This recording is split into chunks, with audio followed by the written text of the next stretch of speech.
Hey guys! Tonight we slip quietly out of your bright apartment and into lamplight inside the inner palace of Heian-court. You pad across polished night floors in soft socks, trying to look calm and expensive.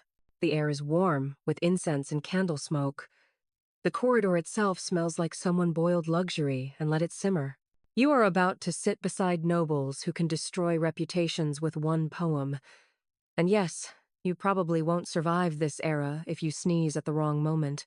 So, before you get comfortable, take a moment to like the video and subscribe, but only if you genuinely enjoy what I do here. Drop your location and your local time in the comments so I know where you're listening from tonight. Now, dim the lights, maybe turn on a fan for that soft background hum, and let's ease into tonight's journey together. You stop at a bamboo blind instead of barging in. Nothing here is direct. You kneel, breathe, and wait to be noticed. An attendant in layered silk announces you in a voice barely above a whisper. A reply comes from inside. Permission.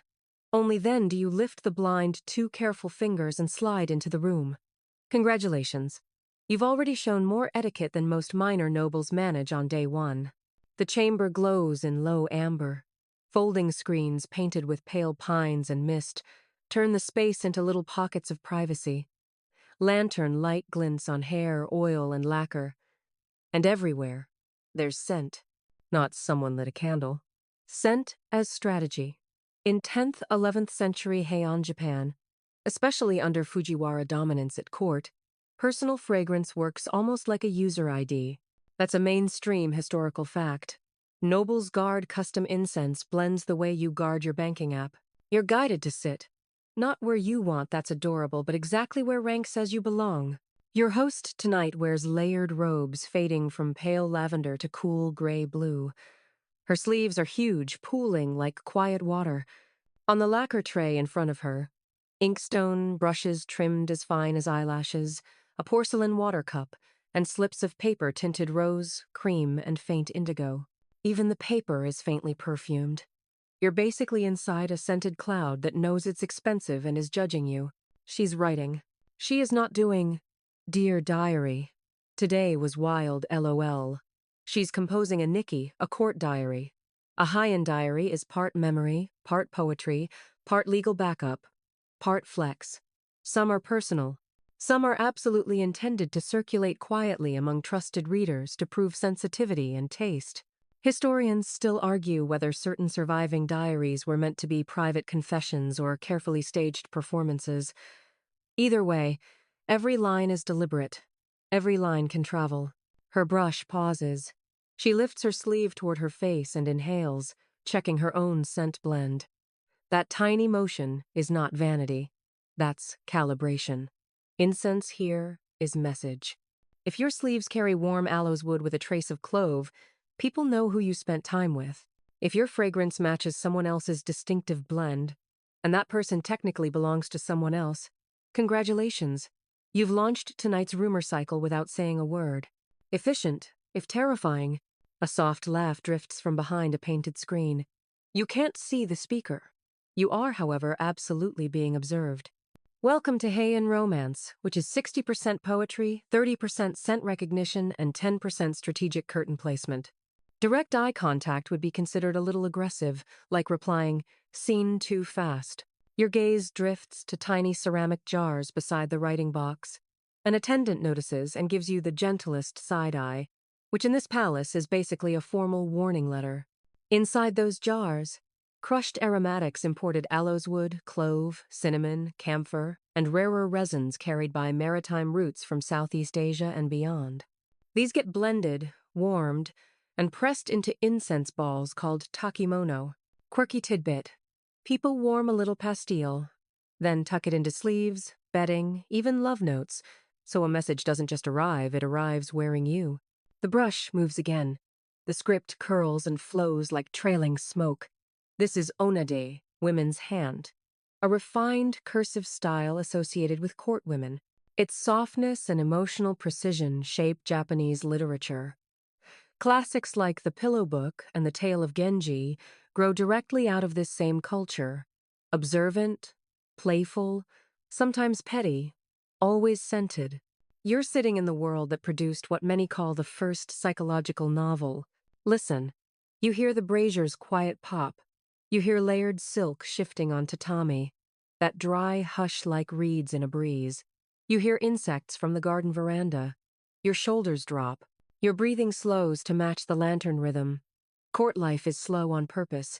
Slowness says control. If you never hurry, you never look desperate.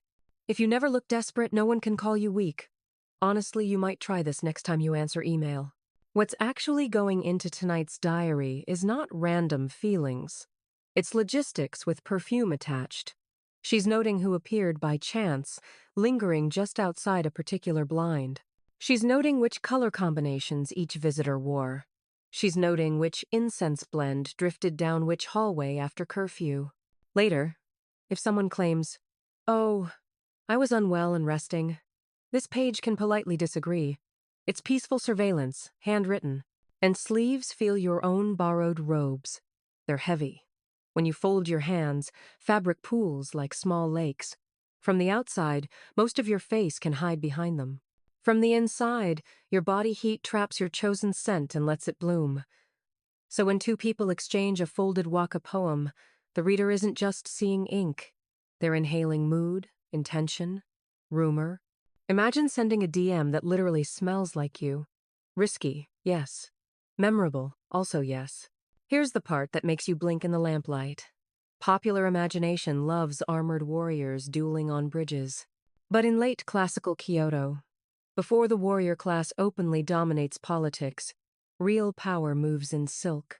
Power is memory. Power is who controls how tonight gets described tomorrow. A beautifully written, beautifully scented account can tilt alliances more quietly than any sword. That's not poetic fantasy. That's how influence works here. So you sit in that warm glow, breathing rare resin and charcoal heat, watching a woman write the future of social reputation in a hand so soft it looks like mist. Your eyelids feel heavy, and the night has only just started. You lower your hands and feel the fabric spill, a cool tide pooling at your wrists. Sleeves, here, are not cute extras. They are passports you never put down. Everyone recognizes everyone else long before faces appear, because cuffs announce rank, color announces season, and perfume announces the story you'll pretend not to tell. You lift your arm and your identity unfurls like a banner made of mist. An attendant kneels beside you with the diplomacy of someone who can destroy a week with a whisper. She straightens your outer cuff so the color stack lines up. Pale willow green, peeking from beneath warm beige, then a sliver of violet. You didn't pick them. Someone did for you to say, guest, spring, behaves. It is fashion as metadata. Mainstream fact. Heian-court attire, especially the layered robes later nicknamed Junihitoe, broadcasts status and season through kasane no irome, refined color pairings that everyone in this room can read. She tugs again, satisfied, and you sense how cuffs work like polite billboards. The inner colors are not random. They're a poem in fabric. Wisteria over mist hints at late spring. Plum over snow murmurs early blossoms. Too bold, a contrast would scream new money. Too muddy a stack would say, forgot to ask the calendar. You don't want either. 30 seconds into sleeve alignment, and you've had more onboarding than your last office job. Perfume hums under the color logic, a soft chord behind a painting. Your borrowed robes have been gently aired over a brazier earlier, so the fibers hold warmed resin rather than raw smoke. The fragrance rides the edge of your movement. Turn, and your signature leans around the corner a half-breath before you. Two-factor authentication, Heian edition, palette plus perfume. No one needs a name tag when your cuffs and sleeves already do introductions. People wave sleeves for reasons besides cooling themselves. A slow sleeve wave across your face can mean you're listening while pretending you're not. A tiny, almost absent-minded sleeve tilt can signal, I noticed you, which is basically courtly liking a post. In poems, wet sleeves are sorrow, perfumed sleeves are longing, and empty sleeves are absence. You feel suddenly responsible for your arms, which is a lot to process before bedtime. Across the room, A lady drifts past a blind, and you catch a warm, spicy trace that doesn't belong to your host. You don't see her face, but you know someone spent an afternoon balancing aloeswood with just enough clove to spark memory without shouting kitchen. Quirky tidbit. Some courtiers stitched tiny sachets into cuffs, or kept minuscule clay beads inside sleeve hems, so a gentle shake could refresh the air like an elegant wearable diffuser. It's the ancestor of the purse perfume atomizer, minus the tiny glass bottle that always leaks. The paper tray slides a little closer, and you notice a folded slip tucked under a fan, waiting to travel. Sleeve notes are not just metaphors tonight. They are literal envelopes. A waka poem rides folded paper, but it also rides your temperature, your scent, and the faint crease pattern from the cuff that hid it.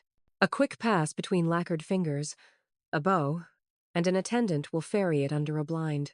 By morning, those words may sit under another pillow, still warm with your braid's faint camphor. There are rules for how far you let cuffs show beyond the outer robe. Too much pique is frivolous, none is dull.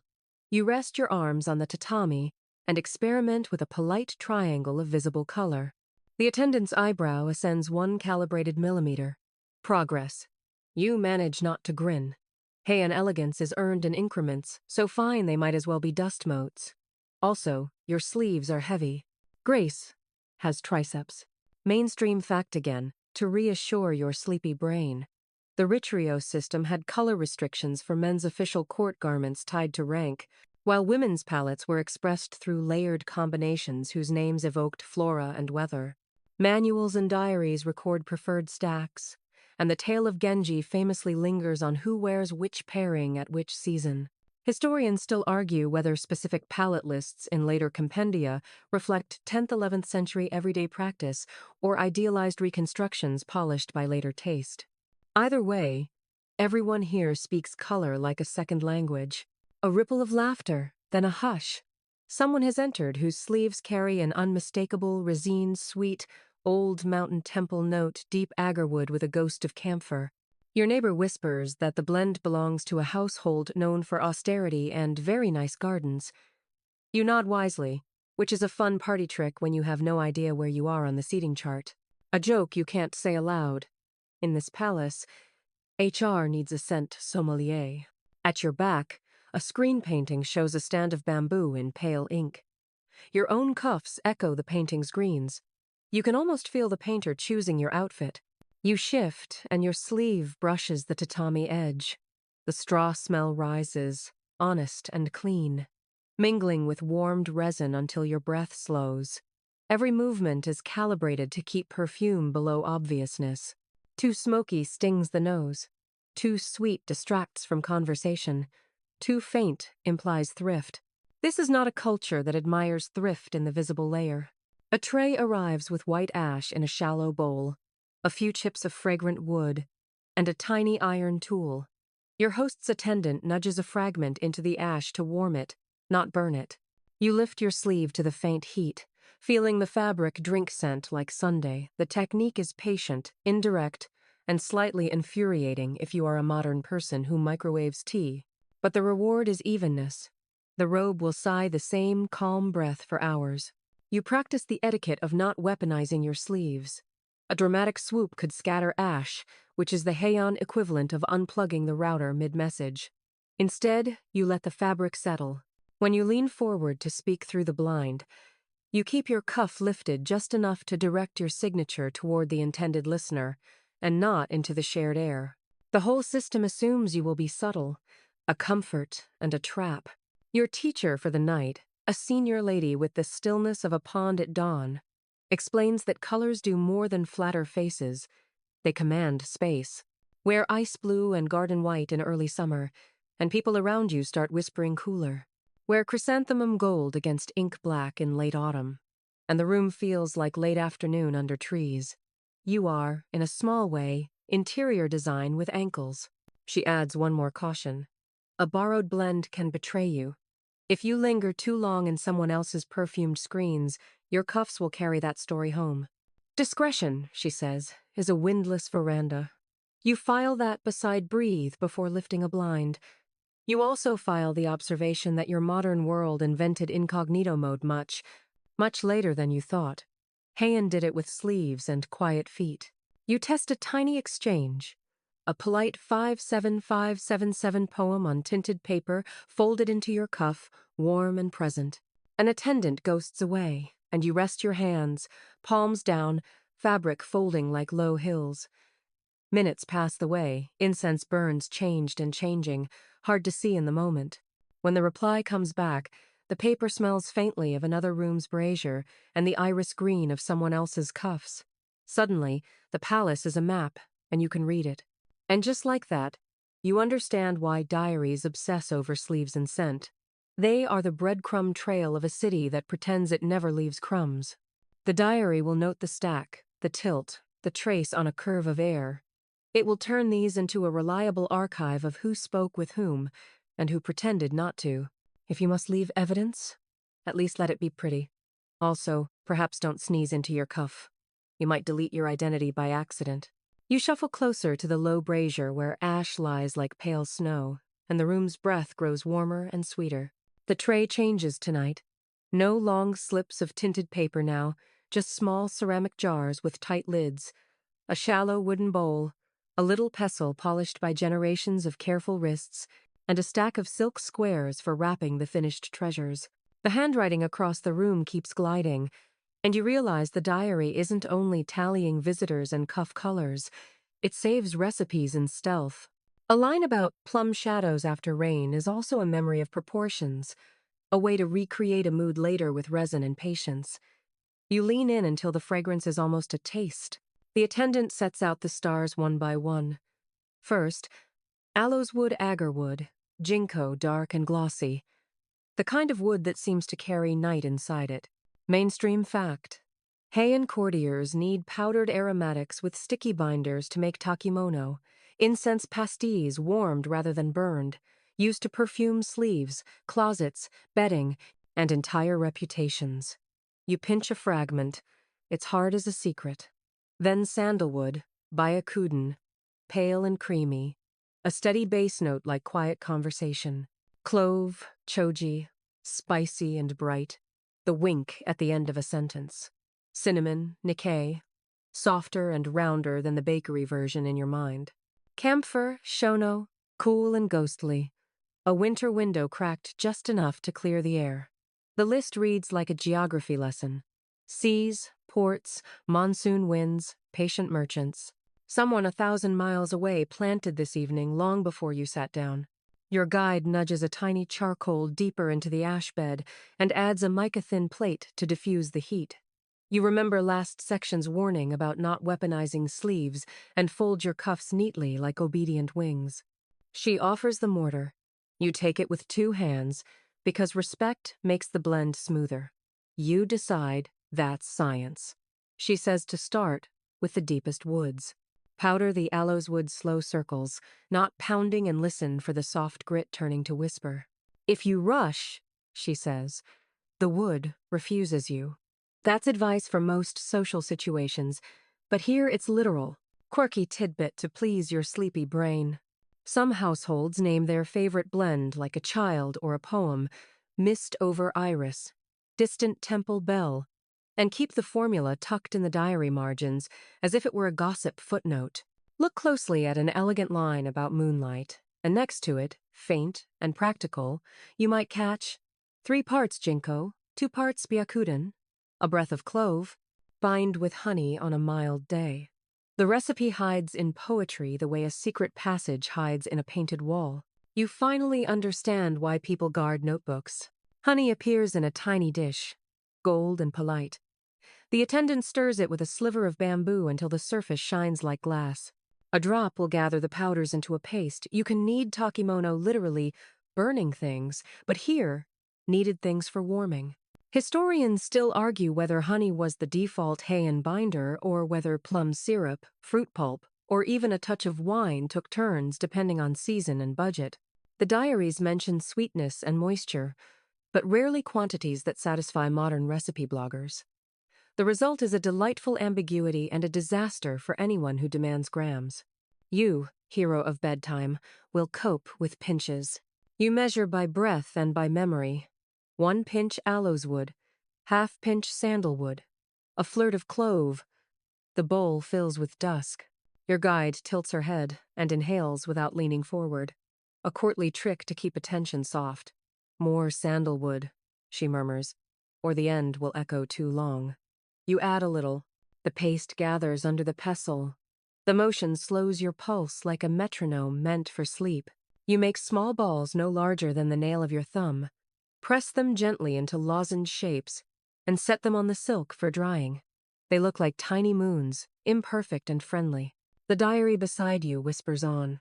Your host marks the hour with a note about wind from the eastern veranda, a reminder that tonight's blend should travel lightly or risk sprinting down a corridor ahead of its wearer. She adds a pun that makes 2 attendants smile. Courtiers will always love a pun, and then sketches a cue for later. Plum-snow balance for first bloom viewing. You picture a chest of drawers, kodansu lined with scented paper, where these pastilles will sleep until pressed into sleeves like patient comets. She gestures at another jar. Inside lies a few precious slivers of something very dark and very old. The story comes with them. A legendary log of aloeswood worshipped and whittled by emperors and ambitious warlords over centuries. Its name caught between wood and myth.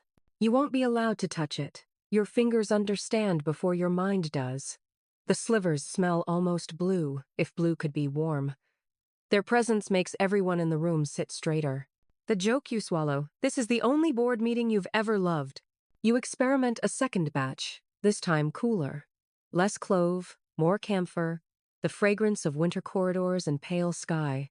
Your guide reminds you that clothes remember moods. A robe perfumed tonight will quietly haunt its chest for weeks. If you wear it during a plum viewing party, people will say you smell like snow arguing with sunlight, which is somehow a compliment. You laugh, then cough, then pretend you were never born. She smiles anyway. When you finally get the balance right, she nods in a way that says you may stay.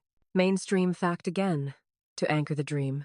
Later centuries formalize incense appreciation into kodo, the way of incense, with schools, rules, and pattern games connecting fragrances to chapters of The Tale of Genji.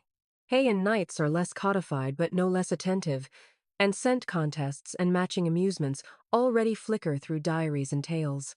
Historians still argue whether the famous 6 countries classification for aloeswood types, Kiara, and its companions, was actively used at court this early or emerged from later systematization layered onto older habits.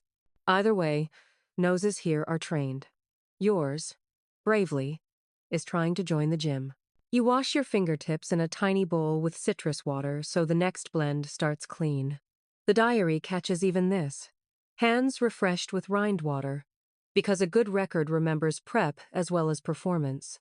She adds a private mark beside tonight's formula, a small circle with a dot, that means pleasant on damp evenings, friendly to plum blossoms, safe for scandal. You resist the urge to high-five history. The paste you made earlier firms into something like soft candy. You place a lozenge on the ash above the little mica plate. It doesn't smoke. It exhales. Fragrance rises not in a line, but in a dome, a slow-growing room inside the room. You close your eyes and hear fabric whispering, a brush ticking, the ash settling with a sound like distant wings. If you were cruel, you'd put this in an alarm clock and make morning kinder, but kindness and mornings have an uneasy treaty. There's craft lore, too, shared in low voices. Some swear the day's humidity changes the way sandalwood behaves. Some insist cinnamon calms a too bright clove, the way a friend steers you away from a 4th cup of tea. One attendant swears by kneading with warmed hands. Another trusts a cool slab and patience. Historians still argue whether noble women did the grinding themselves or directed specialists within their households, because the texts switch from intimate first person to a sudden, one did thus, which could mean delegation or literary modesty. Tonight, your wrists ache deliciously, so either way, effort perfumes the air. Before the tray departs, your guide tucks 2 lozenges into a tiny silk pouch, ties it with a thread the color of iris leaves, and hides it in your sleeve. You breathe, and your sleeve breathes back. Later, someone may claim they recognized you around a corner because plums secretly followed you. You will pretend to be surprised and then politely adjust your diary so the evening reads like the story you meant it to be. If anyone asks how much clove, you'll smile and say, just enough to remember. Secret recipes survive on courtesy and good timing. Modern life calls this version control. The palace calls it taste. And when the brazier dims a little, you add one last pinch of sandalwood to smooth the room's exit, the olfactory equivalent of walking your guests to the veranda. The diary closes halfway, ink glistening like a tame night river. Your sleeves hold their calm. The pastilles cool, an obedient constellation on silk. You've captured a mood you can warm again tomorrow, which is basically time travel with better manners. By the time the pastilles cool, the room has become a stage without saying the word contest. Cushions shift, a new brazier arrives, and a lacquered stand holds 5 tiny sensors as if they were baby planets. Someone closes a screen just enough to make the lights softer, which is also how you make rivals kinder. You recognize the energy. Polite excitement disguised as meditation. Your sleeve remembers your blend. Your pulse tries to pretend it doesn't. A steward silk, quiet, authority loud, places a shallow bowl of pale ash at each station, then sinks a barely glowing charcoal into the center like a seed. A mica plate follows, no flame permitted, only warmth. The ash looks cool, but your palm feels the drift of heat rising like a secret. Everyone in this circle has a private recipe and a public smile. Your nose does a few push-ups to prepare. Good nose. They call it a fragrance gathering tonight, not a duel, because everything at court is a lullaby with sharp edges. Mainstream fact. Formal poetry contests, yuta, aways, flourish in the Heian-court teams submit waka in rounds. Judges issue comments that can be as gentle or devastating as needed, and reputations float or sink on syllables. Incense amusements borrow that framework.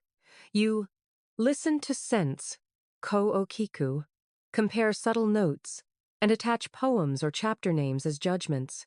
Later centuries will codify this into kodo, the way of incense, with rulebooks and famous pattern games. Tonight you're at a quieter ancestor, where rules hide inside courtesy.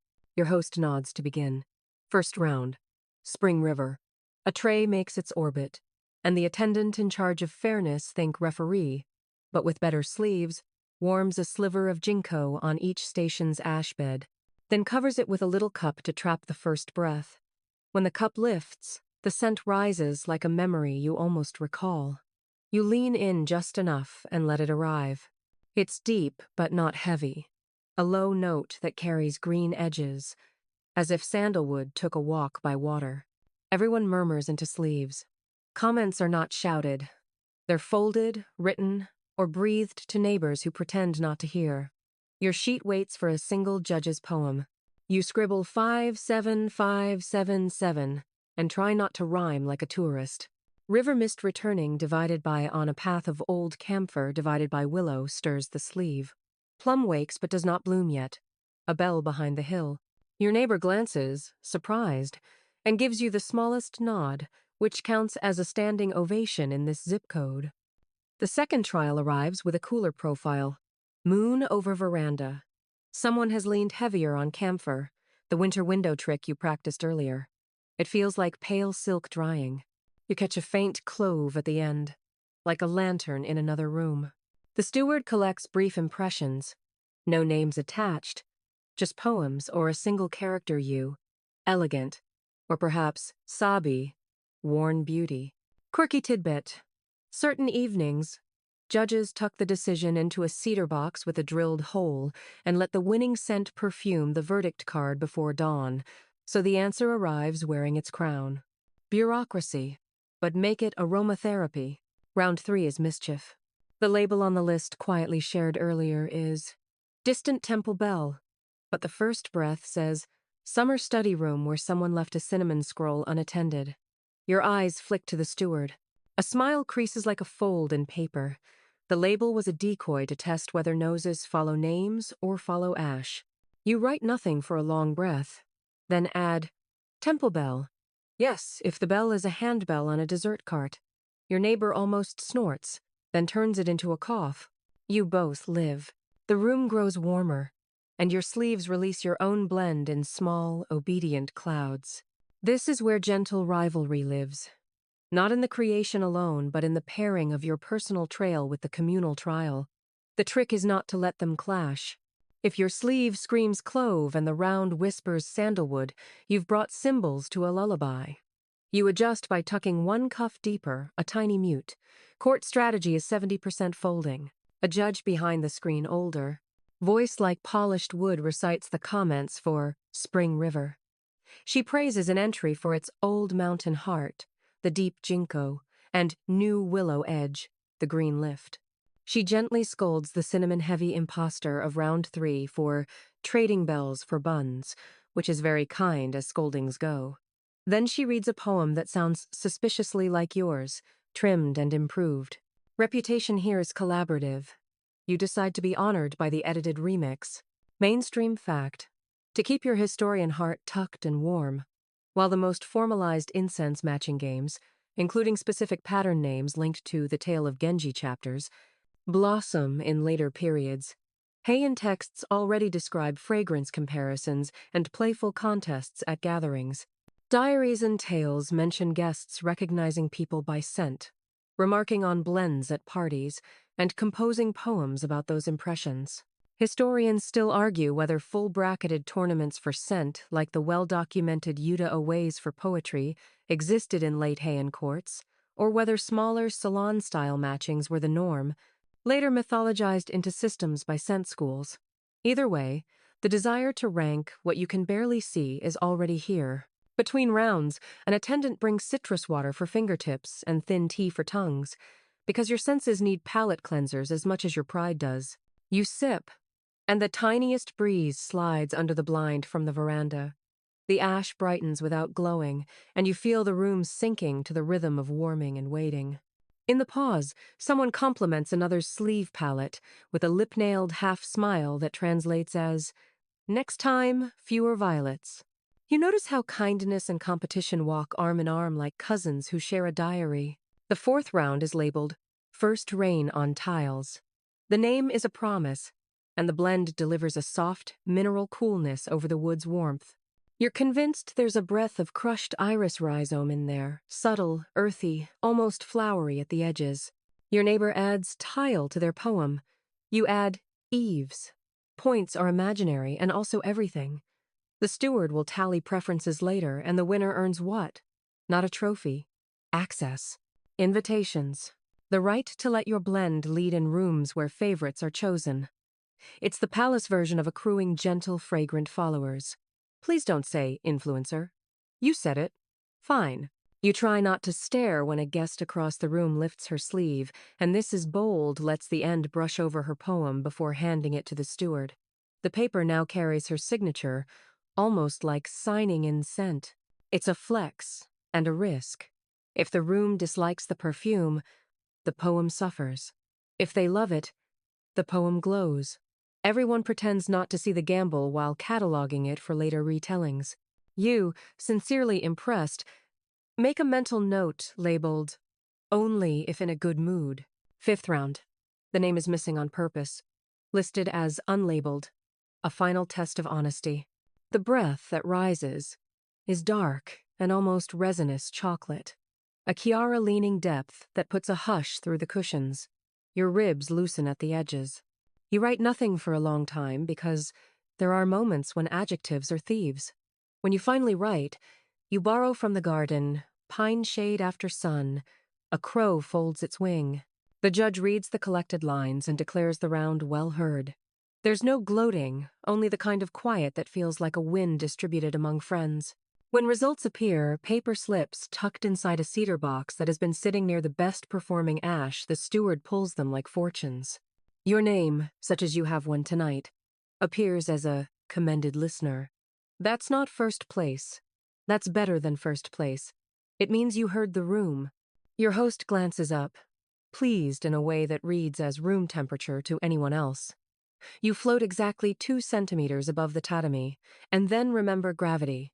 Between thank yous, the gossip channel opens. Whose blend drifted too fast toward the veranda? Someone forgot the mica plate, Mercy. Who claimed a sandalwood source that everyone suspects came from a very ordinary shop near the market? We do not name names. We name prices. Quirky side note shared under breath. An aunt once perfumed the family's poetry chest so thoroughly that every letter, even from rivals, smelled like her house for a month. The chaos was exquisite. The apologies were poems. As cushions slide back to their original homes, your sleeve warms the tiny pouch you were gifted earlier. You understand now why the diary will later fill a page with what looks like food notes for ghosts, ash depth, humidity, who listened well, which blend behaved kindly, which one argued with rain. The entry is not petty. It's a map to future evenings. It keeps friendships tuned and favors reciprocal. If you can turn fragrance into diplomacy, you sleep better, preferably in robes that remember spring. The steward thanks the room, not with a speech, but with an extra sliver of wood placed on the central ash, a small benediction for the night to keep breathing well. You breathe with it. Your jokes, like your blends, move to low heat. Maybe you start a LinkedIn for sandalwood endorsements. Maybe your nose updates its resume to include listens to smoke. You smile into your sleeve where your voice becomes a private breeze. The rivalry cools into contentment, the way embers settle into that perfect, not quite dark. When the blinds lift a fraction for air, the garden leans in. You catch plum in the real world to match the plums you pretended earlier. A night bird makes one careful note as if scoring the room, then stops, satisfied. You fold your papers, tuck the cedar-scented verdict among them, and let the last round linger in your cuffs like a promise you'll keep without haste. The game never raised its voice, and yet your heart has learned a very quiet victory. You settle by the writing box, the Suzuri Bako you've been eyeing all night, and let your sleeves rest like quiet birds. The lid lifts to a small universe. An inkstone rubbed smooth as river rock. A gourd-shaped water dropper, brushes sleeping in a bone-white rack, and sheets of paper already blushing with color. Moonlight slides across the floor and chooses a place beside you, because even the moon appreciates good stationery. Your host tilts an inkstick over the stone. Pine, soot, and glue, polished to a shine, meet 3 patient drops of water. You grind in slow circles until the surface turns from mirror to night lake. Mainstream fact. At court, the prized hand is onna, the women's hand. The flowing kana script that grew from cursive Chinese characters into hiragana, perfect for diaries and waka. It isn't weak, it's elastic, a line that inhales and exhales, winning by never hurrying. Your wrist copies the motion, and the room seems to lower its shoulders with you.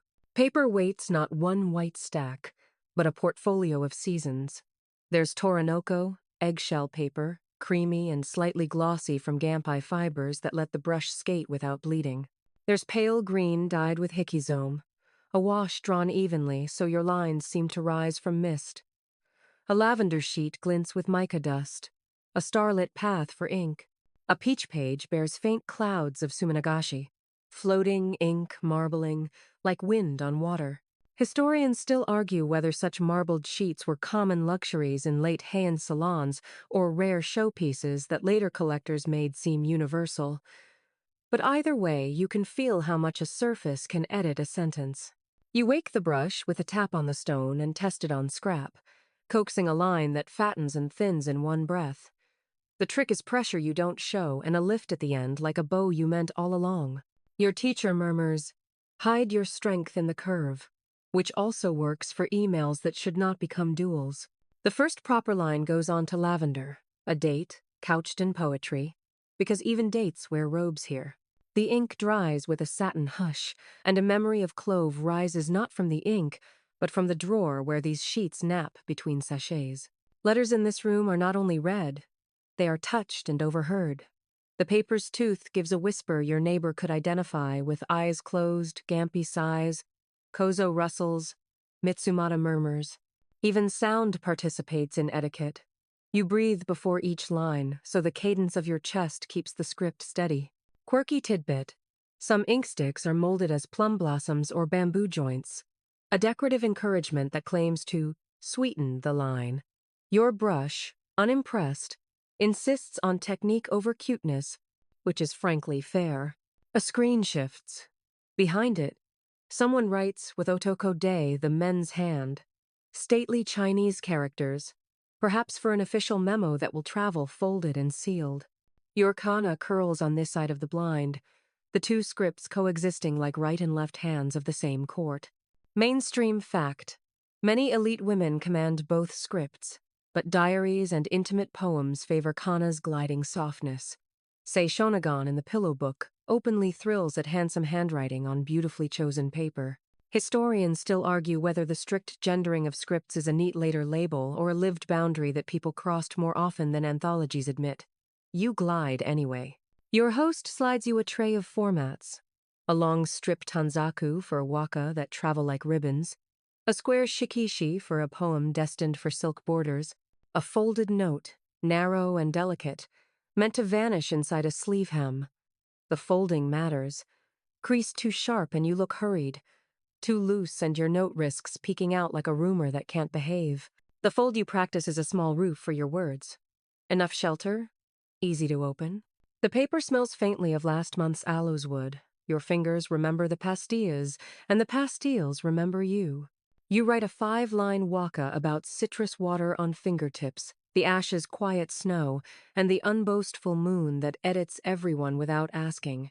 The brush snags once ink drying a touch too fast, and you lift, swirl, rejoin the line as if nothing happened. Joke 1, whispered into your cuff. This brush has stronger opinions than your group chat. You add a final canaloop that lands like a sigh. Color, you realize, is more than mood. It's messaging. A winter blue sheet cools a flirtation that's getting warm. Pale cream invites candor. Pink risks commentary you didn't order. Send a lavish marbled square to a famously modest monk, and you've decorated the silence between you with the wrong wallpaper. Your guide taps a faintly gold-flecked sheet and says, "For apologies that must succeed." You nod and file that beside "Safe for Scandal" from the Incense lesson. The diary itself changes paper mid-volume to mark passages the way an app changes headers. A series of pale green pages announces first bloom days without writing spring. You pause to re-wet the inkstone. The gourd dropper releases one bead that rings against the pool with a sound like a tiny bell. Joke 2. Somewhere, an incense judge just awarded that tone. Most elegant droplet. Your wrist loosens, the brush steadies, and you try a line shaped like a plum branch, without drawing a plum branch, just the rhythm of its bends hiding inside your kana. This is how your hand learns to wear poetry. Stories circulate with the tea. One courtier's hand is so admired that rivals keep his discarded drafts to perfume their drawers and pretend the letters are theirs. A counterstory insists his ink ran in the rain and turned every poem into abstract art. Historians still argue whether rainproofing additives, alum sizing, or tannin treatments were used on fine letter paper at this date, or whether such chemistry belongs mostly to later workshop practice. Either way, you now shelter finished lines beneath your sleeve like a traveling roof. Mainstream fact returns with the brush.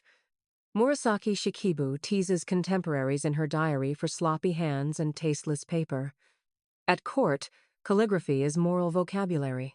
A neat, unforced line promises a calm mind. A thin, starved line hints at stinginess. A blot declares either haste or heartbreak. Tonight you aim for considerate and solvent. The paper cooperates. Torinoko's quiet gloss keeps the ink perched, neither sulking nor spreading. Your host offers a pinch of gold dust sunago through a small tube while the ink sets. The flecks settle like distant lanterns along a riverbank. Too much is nouveau, a breath is poetry. You blow once, carefully, and watch the light rearrange itself into fewer, better stars. Joke 3. Congratulations, you have bedazzled history within acceptable parameters. You copy a short exchange from earlier, a compliment about Spring River, onto a thin strip for the archive. The brush tip catches at the start of the second character, and you perform the smallest rescue maneuver lift. Breathe. Return so the curve looks intentional. Your teacher's eyebrow lowers in approval. You didn't just write. You edited in real time without panic. Somewhere, A celery-colored ledger in your head enters small win and claps in mime. As the hour lengthens, you practice hands. A slightly taller kana for formal distance, a rounder, softer line for intimacy, denser spacing that says urgent without any exclamation marks, generous spacing that says I trust time. You feel how rank travels in spacing and margin. The highest ladies can afford to let their words float with room around them. Paper real estate is quiet wealth. The copyist for a petition crams. The diarist luxuriates. And the diary you are helping tonight notes which voice you chose, because future you will need to remember how gently you told this truth. Before you close the lid, you fan the pages with a cedar board. The scent lifts and settles. The ink sets enough to fold. You slide the shikishi into your sleeve with the practiced hand of someone who has, after only 4 rounds of palace life, become a reliable courier. One last note goes on to calm green. A reminder that tomorrow's robe wants cooler incense and the handwriting that goes with it. The page absorbs everything without comment, like a lake taking stars. On your way past the blind, you catch another hand on the far side, firmer, more angular, beautiful in restraint. You like it. You will pretend you didn't. Outside, the veranda breathes cool air. Inside, your pages breathe with it. The hall remembers the sound a brush makes when a poem decides to land. The moon keeps editing. You don't mind. You rest the brush and become, briefly, a postal service in silk. The diary's page cools. Your cuffs are warm. Somewhere, a wind bell decides the hour without asking you. Notes want to travel. And in this palace they do not walk the corridor like you do. They glide. They hide. They arrive, and pretend they've always been there. You tuck a narrow strip tanzaku length, thin as a sigh, into your sleeve's inner pocket, anchoring it with that tiny silk pouch of safe for scandal. The paper remembers the citrus water from earlier and behaves as if born obedient. The corridor outside hushes under bamboo blinds, Sudair casting a gentle grid of moonlight on the floor. Mainstream fact. Heian rooms, separate public from private, with movable screens and blinds. Many conversations happen across them. Voices filtered, eyes shaded, etiquette protected by slats and silk. You approach a blind and practice the 3-part prelude. A soft cough that means present, a sleeve lift that says not intruding, and a fan tap on the frame like a doorbell that isn't needy. The blind doesn't answer, obviously, but a whisper from within does. Something like, indeed, which is court for fine, live. An attendant, neutral like rain, materializes at your side. Couriers here are not uniformed. They are invisible on purpose. Their job is to be a rumor that's never named. She receives your folded poem with 2 hands, tilts it once over her sleeve to borrow the faintest breath of your blend. Yes, you clock the flex, and vanishes through the slits of space that are not doors but behave like them. Your message becomes a small, warm passenger traveling under curtains, past screens painted with mountains that will never read it, towards someone who will. Inside, the diary's owner notes this choreography with affectionate precision. A message crossed the plum breeze and asked nothing. She sketches one character to mark which blind, because the palace is a maze, and a note that arrives at the wrong blind becomes comedy by morning. Historians still argue whether the careful meeting through blinds etiquette of tales was constant reality or a literary pose, how often faces were truly unseen, how much of the curtain game was ritualized theater. Either way, the system gives you privacy that isn't isolating and company that isn't consuming. Also, decent cover for blushes. While your note travels, you help someone else's arrive. A different attendant slides a narrow envelope along the tatami, and you catch it with the inside curve of your sleeve, no fingers. Thank you, then lift it so the paper never touches bare skin. It's not that oil is scandal, it's that presentation is morality here, and clean edges earn the right to be read kindly. Quirky tidbit. Some households keep a pinch of deer horn powder or very fine shell to burnish paper edges before sending. Glossy edges imply respect, and if your poem fails, at least your margins apologized.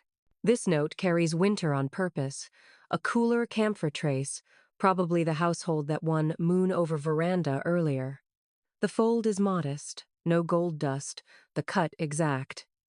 You ease it half open, read the 5 lines, something about a river that heard its own echo, and fell asleep, then close it again and ferry it to the inner cushion by performing the courtly magic trick of being seen and not seen at once. You place it by the writing box and retreat on knees you hope are not complaining out loud.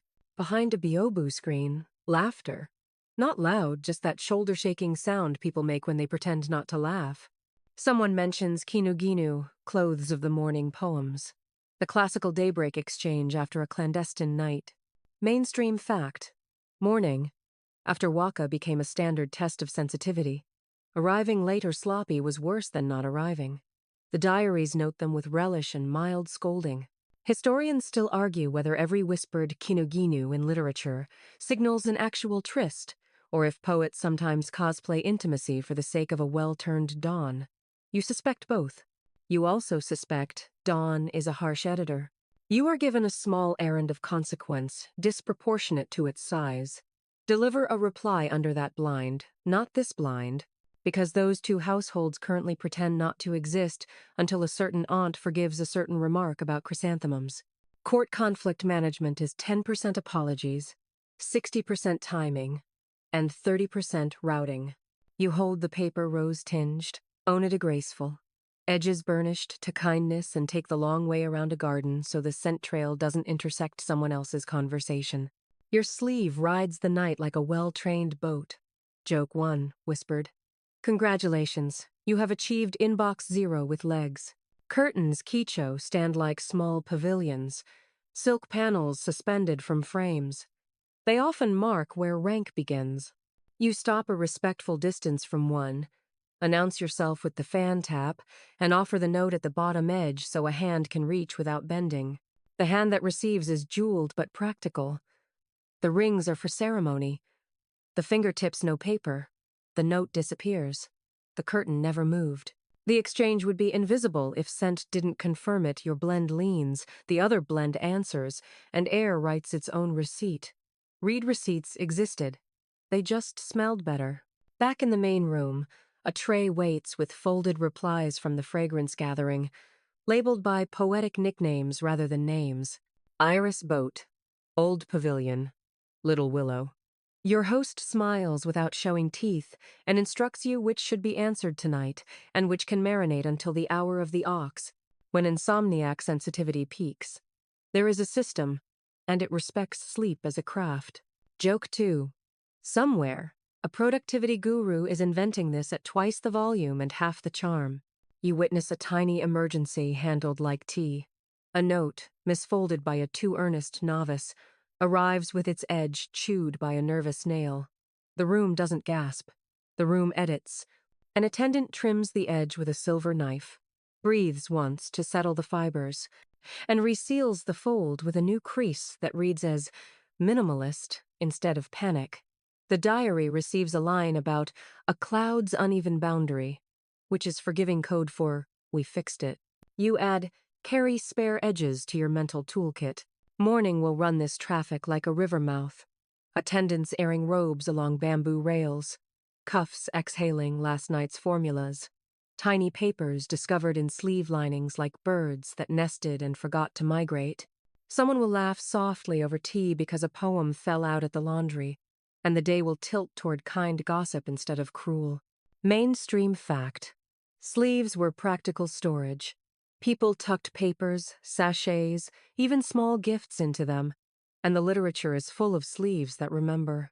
The garment is an inbox, an archive, a heart with pockets. A final delivery tonight is awkward by design.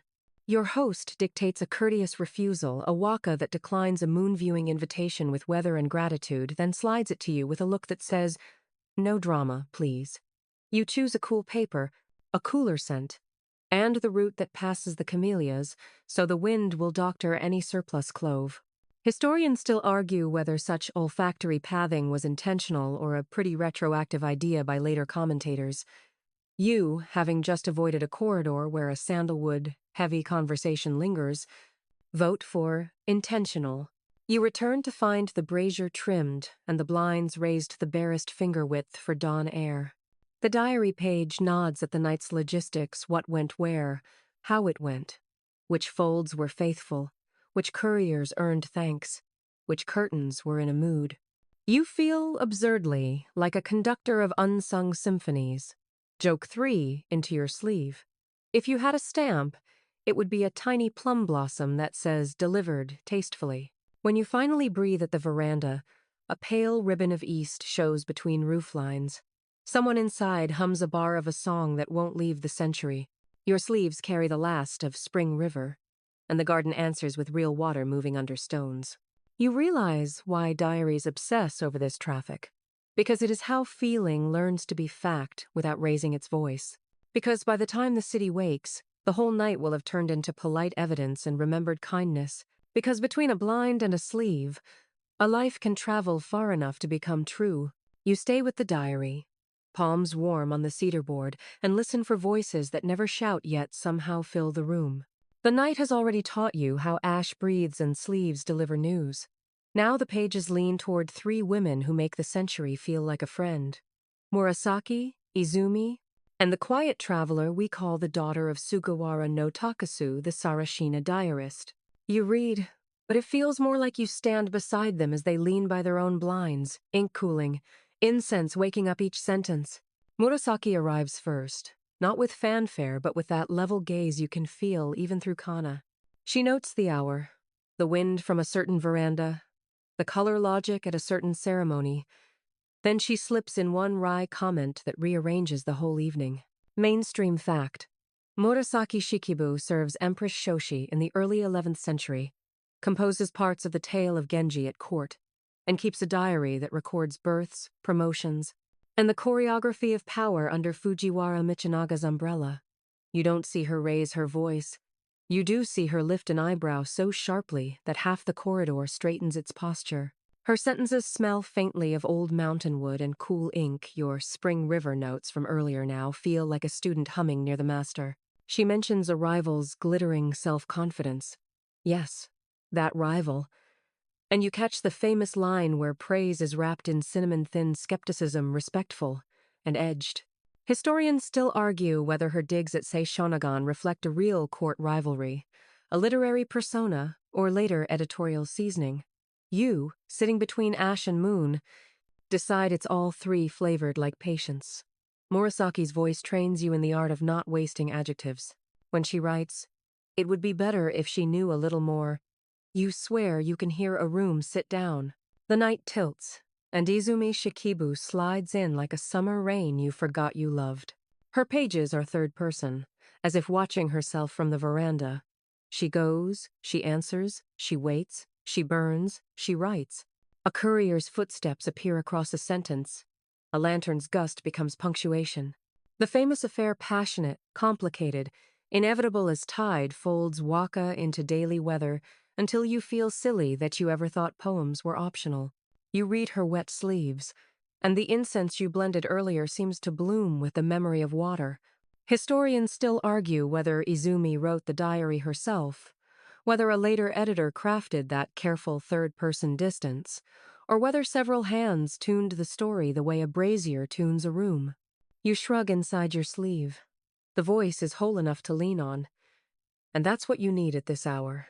Her pages hold practical tenderness. She spares a line to note a robe perfumed too sweet for the season and how it crowded the room like a pushy guest. She keeps another line for the small courage of arriving with a poem even when the heart wants to stay home. Joke 1 bubbles up in your cuff. Izumi could run a feelings help desk and close every ticket with 5 lines and improved airflow. She would also return your sleeve with better fold memory. Then the Sarashina diarist, the one who grows up on storybooks like Moonlight and then learns to walk by. It opens the blinds to cold country roads and late nights reading tales by oil lamp with her sister. You can taste the soot and the longing. Mainstream fact. The Sarashina Nikki records a life that spans provincial travels with her father's posting, dream-laced nights, pilgrimages, and later reflections on the spell of fiction, including Genji, and the quiet costs of daydreaming too hard. She writes longing as a season, regret as gentle weather. Devotion as a road with rest stops that smell of pine smoke and apricot wind. Her voice hums with camphor and plum ash. She's the person you want for the late walk back from a temple when the path forgets its own edges. A fringe tidbit creeps from a margin. On certain fumigation days, households air robes on bamboo racks and smudge them lightly with incense, not only for elegance, but to discourage moths. A wardrobe ritual that turns pest control into a seasonal salon. Someone probably brought sweets and judged whose smoke trail behaved best. You smile into the idea. An anti-moth party where everyone leaves smelling like poetry and victory. Your sleeves approve. The three voices braid themselves through your breathing. Murasaki's careful ledger of who stands where becomes your posture. Izumi's weather of feeling becomes your patience with messages that take the long way round. Sarashina's moon becomes the lamp you dim but never quite blow out.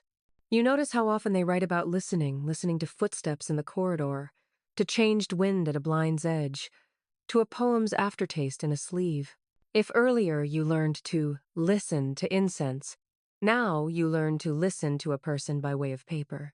Joke 2. Congratulations. You are now bilingual in human and stationary.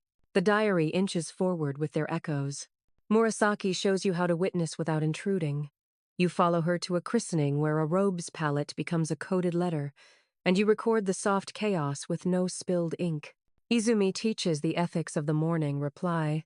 You send yours on a paper cool enough to calm last night's fire, and you tuck a pastille that says, I intend to be kind.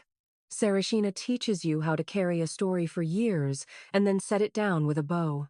When she admits she spent too many nights chasing tail ecstasy instead of quieter devotions, you feel the room tilt toward compassion, not scolding.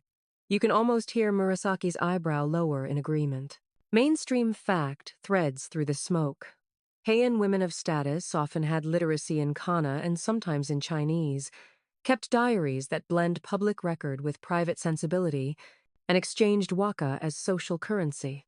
The books we read now survive unevenly, copied by later hands, chased by collectors.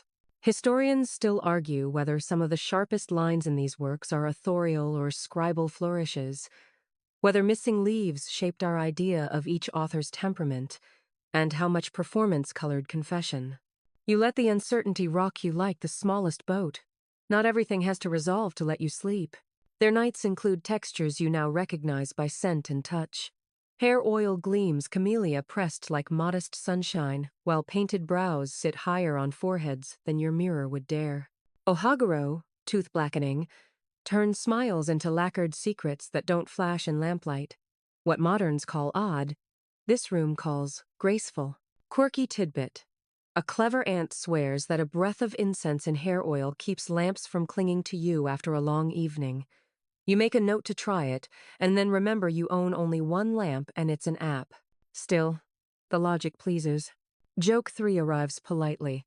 If you handed these three women a modern calendar app, they would color code seasons better than any update, assign scent tags to events, and write meeting notes you'd pay to reread.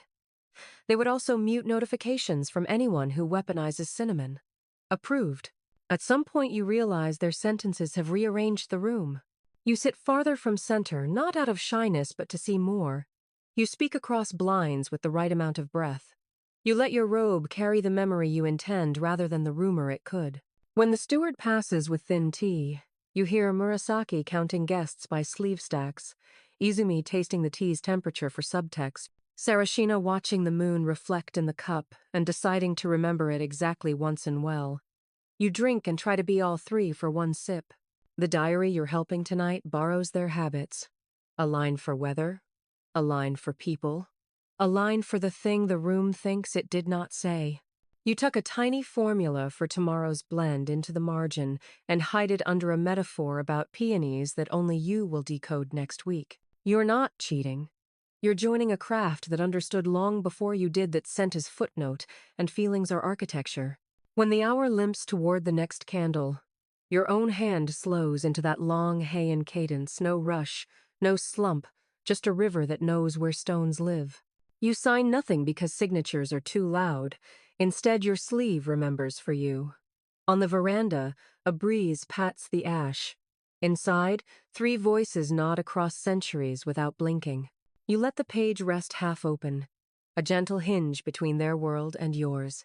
And as you set the brush down, you finally understand why diaries obsess over incense and sleeve notes, because in a palace where faces stay behind blinds, your fragrance and your handwriting become your face, and because a night that could vanish at sunrise deserves to leave a trail you can follow with your eyes closed. You settle deeper into the tatami's quiet and lift a lavender sheet as if it were a curtain on another room, and there the tale of Genji waits as fragranced as any corridor you've walked tonight.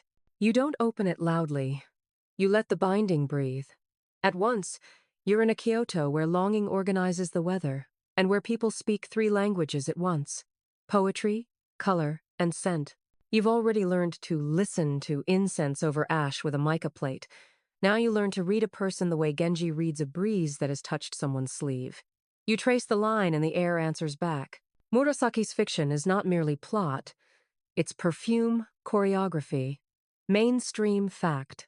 Composed in the early 11th century, Genji embeds court life with meticulous sensory cues, layered robes, seasoned palettes, incense that travels ahead of a visitor, and later readers treat it as both literature and etiquette mirror.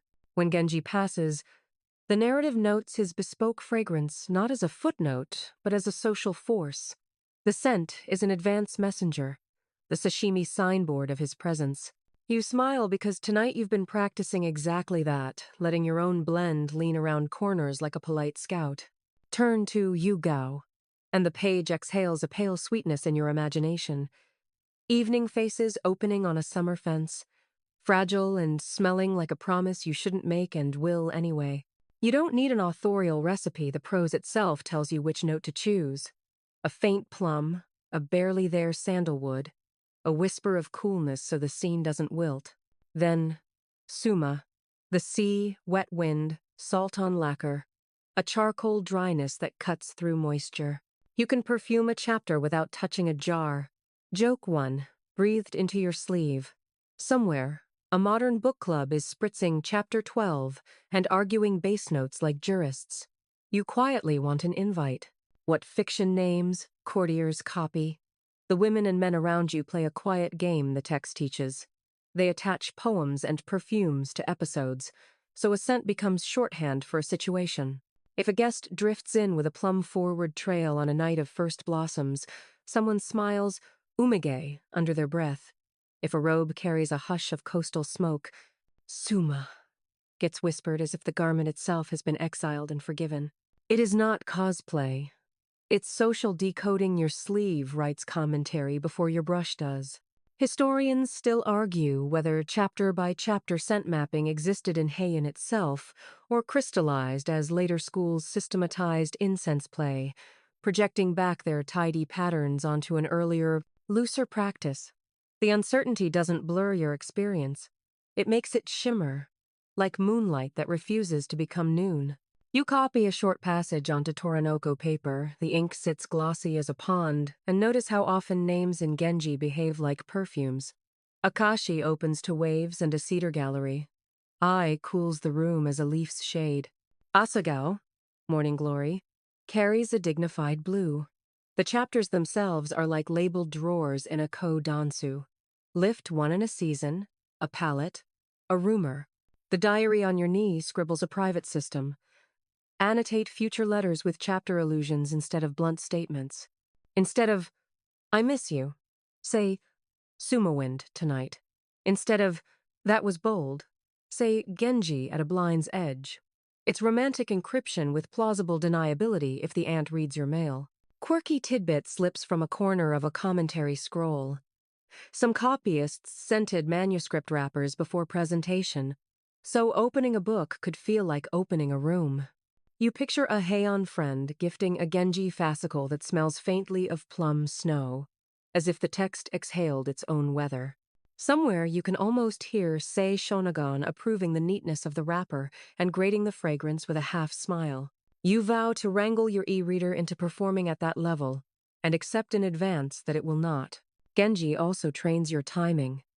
Letters in the tale rarely race. They arrive with the season's breath, not the courier's sprint.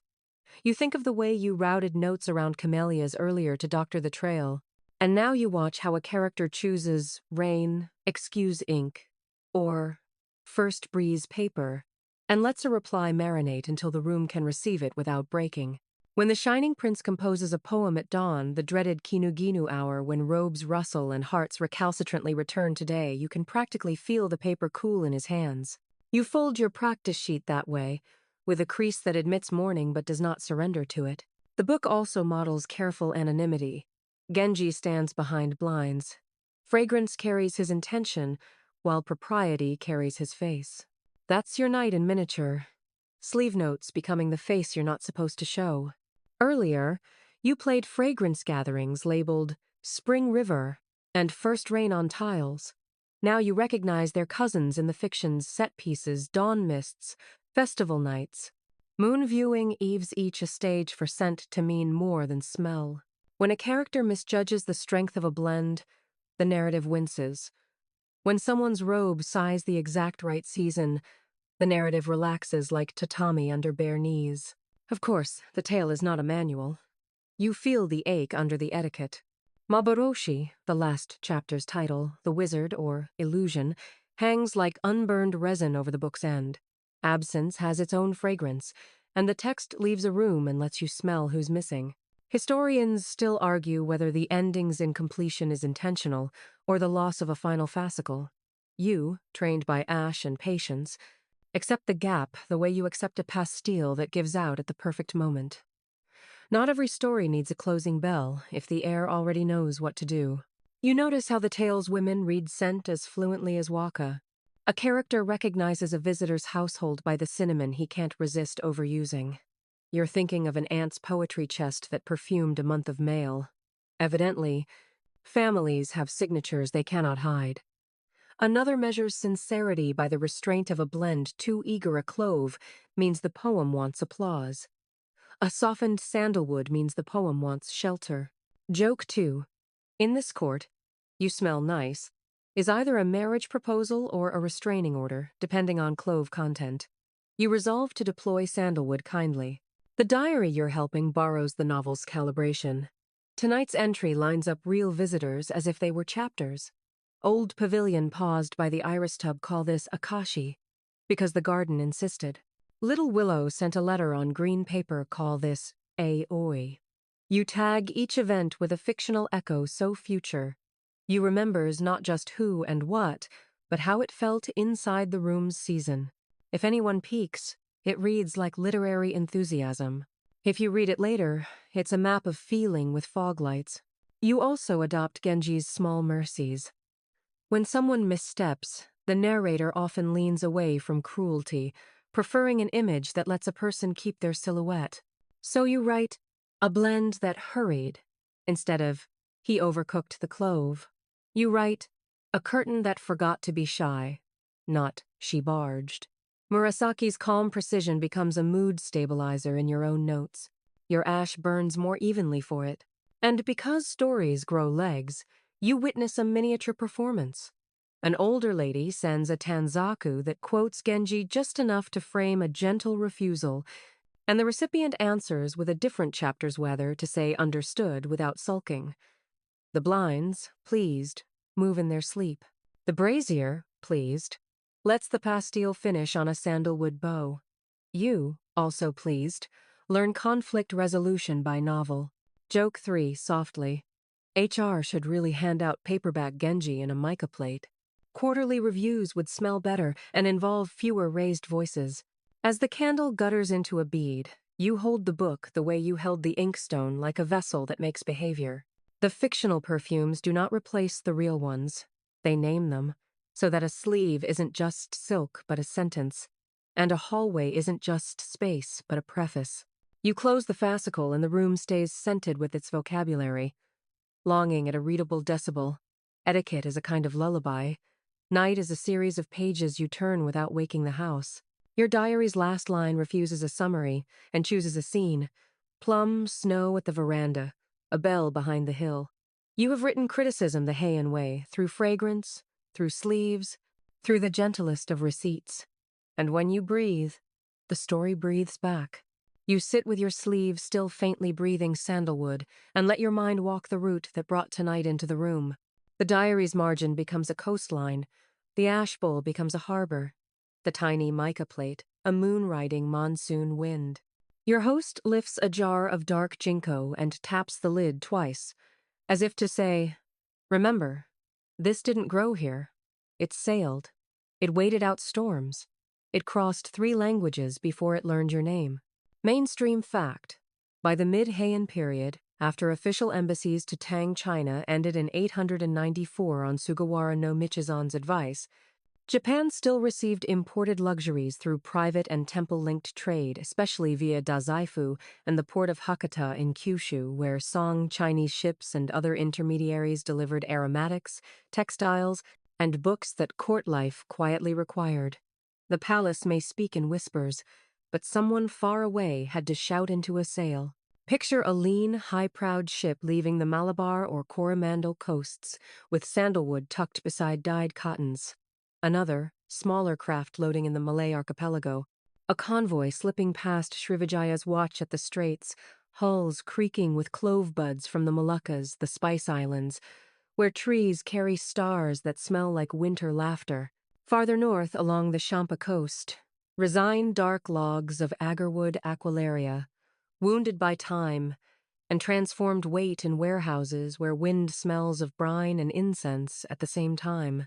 Some of that wood is ordinary and good. Some of it is something else, the heavy kind that doesn't float when tested. Quirky tidbit.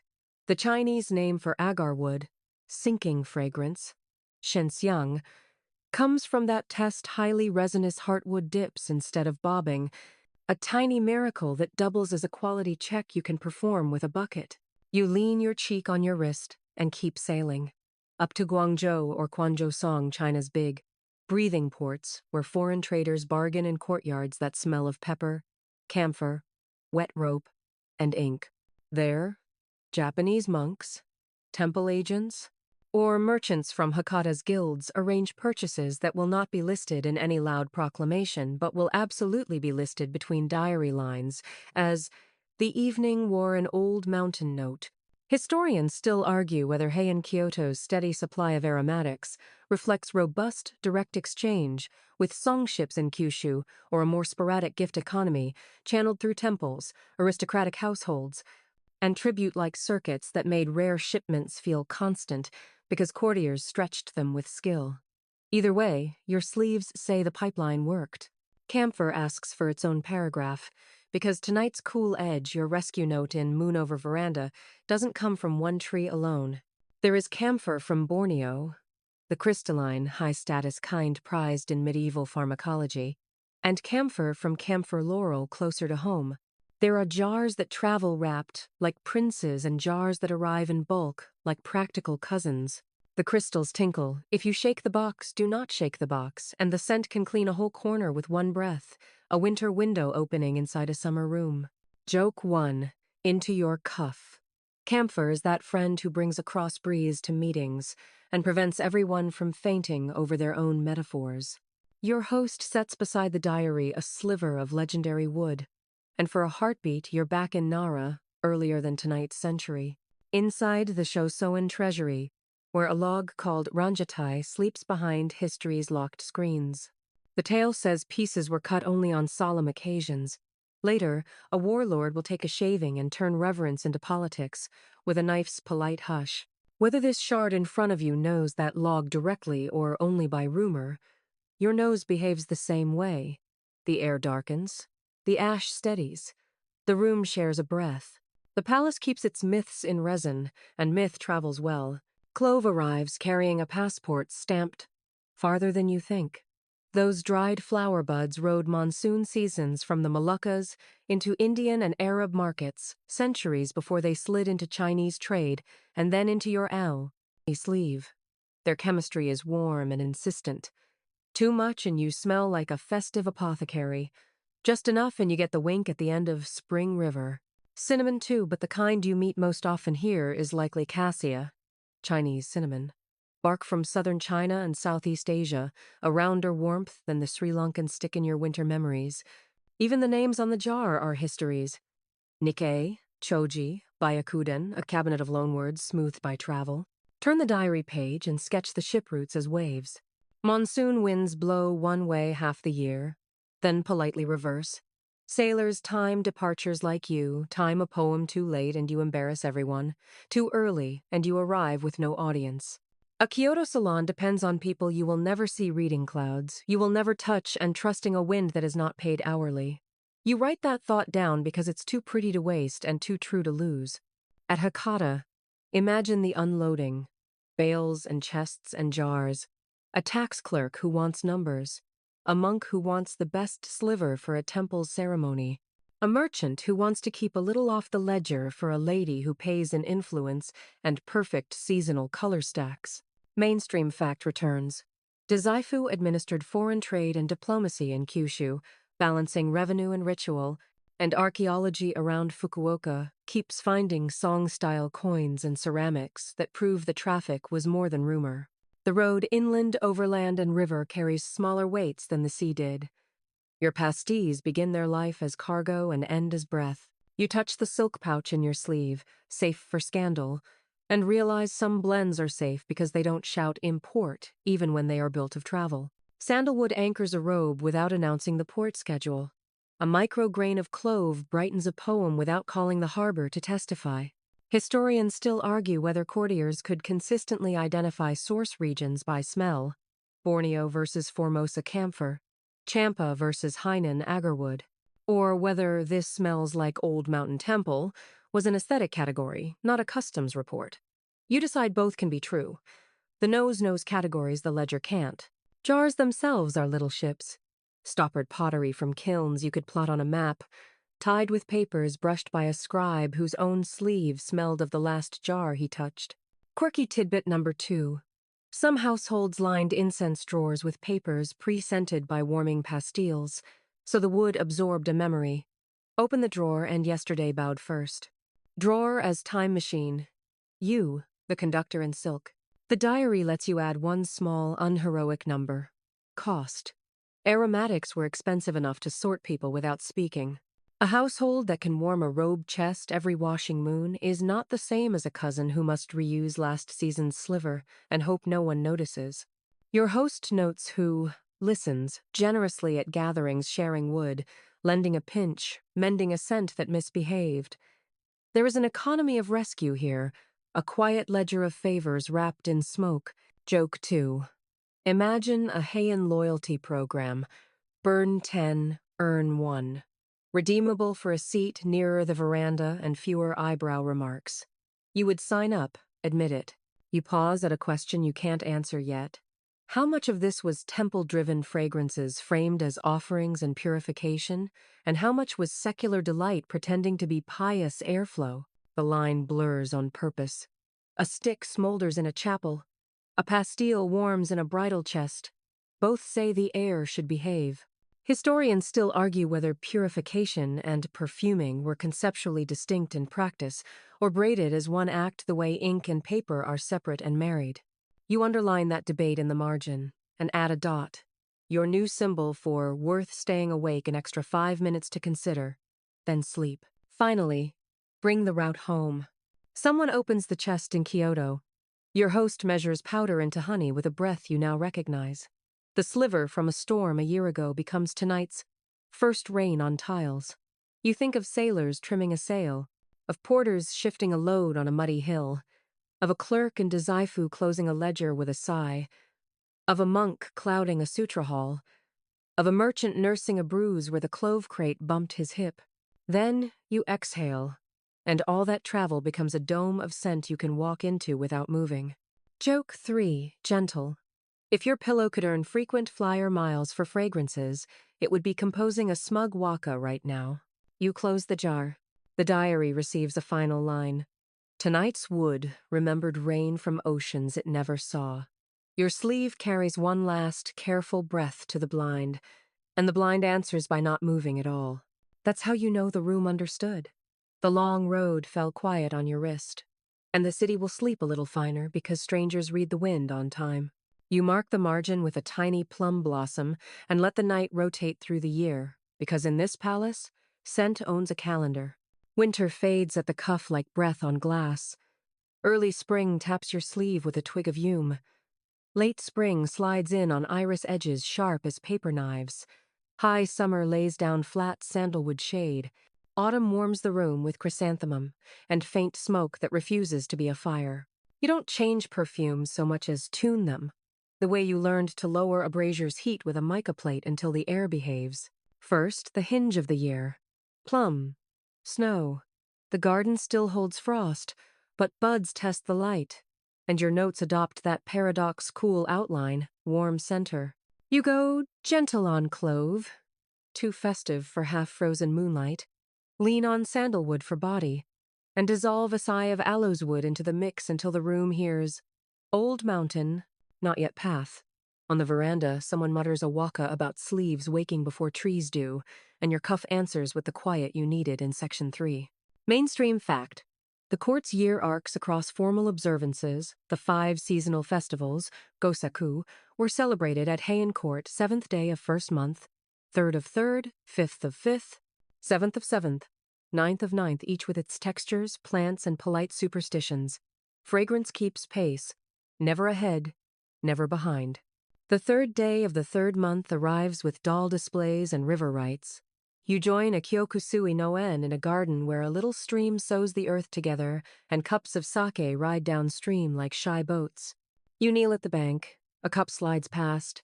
You must compose before it reaches your sleeve. You've practiced. Your poem smells faintly of plum, snow's last breath fading into new grass. A page behind you sprinkles a whisper of sandalwood on the cup tray between rounds, so the stream carries something clean as a page edge. Quirky tidbit. Some hosts place irises or peach blossoms on tiny boats during these stream parties, not to perfume the sake, that would be bossy, but to make the water look dressed enough for poems. You pretend the water complemented your handwriting and keep a straight face. Late spring sharpens the palate. Irises ayame. Shobu cut the air into cool strips, and people tuck leaves in eaves or under pillows for tango no seku, the 5th day of the 5th. You are advised to cool your blends accordingly. More camphor, less cinnamon, nothing that would steam a room when everyone wants a breeze. Your teacher says, let the robe be a wind. So you warm just enough pastille over ash to freshen the chest, not saturate it. Historians still argue whether the 5/5 bath with floating iris leaves shobuyu was already a court habit in late Heian, or took on its now familiar popular form later. Either way, the idea reads the same. Cut through heaviness, keep spirits brisk, and let medicine pretend to be decoration. You sleep that night with an iris tucked in your headboard, and your dreams organize themselves neatly. Summer stretches. Mosquitoes insist on existing, and you practice mercy on your own nose. Heavy clove would taste cruel now. Instead, you begin with sandalwood and end with the tiniest camphor window, a trick from Section 4 that keeps the room from yawning. At Tanabata, the 7th of 7th, you write wishes on tanzaku and hang them where breezes can edit your handwriting. You pick a sheet that already smells like a clear night, no sweetness, no smoke, so the wish reads as sky, not pastry. Joke 1, into your sleeve. If your wish is, sleep more, the stars accept sandalwood as a supporting argument. You consider requesting fewer meetings and decide even the Milky Way has limits. When heat roars, you lean into cooling rituals that are half practical, half poem. Robe chests are opened at dawn, pastilles warmed early, then lids closed like a held note so the fibers carry calm through noon. Tea is brewed thinner, its steam perfuming the room with, we tried our best, it's July. Fans painted with river places get a brush of incense paper across their ribs, so every flick rounds off the afternoon with a memory of water. Mainstream fact. Court Diaries describe seasonal changes to clothing and room dressing, and color pairings. Kasane, no irome. Track blossoms and weather.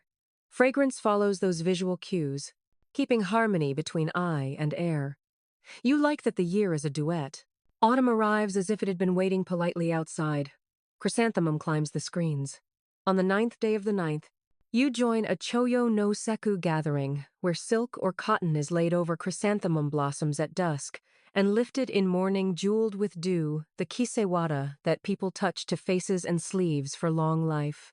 You inhale the cloth, a clean, plant-cool scent, not perfume, and decide longevity smells like early laundry done well. Your robe asks for a rounder warmth now. A trace of cassia for depth. Sandalwood as floorboards, and aloeswood cut thin enough to read as late sun on black lacquer. Historians still argue whether the dew-cloth longevity custom at court in Heian was widespread practice or elite ornament later romanticized by commentators. The diaries nod often enough that your sleeve believes. Joke 2. You make a private vow to place a cotton square on a houseplant tonight. Then remember, you own a cactus named Michinaga, and decide no.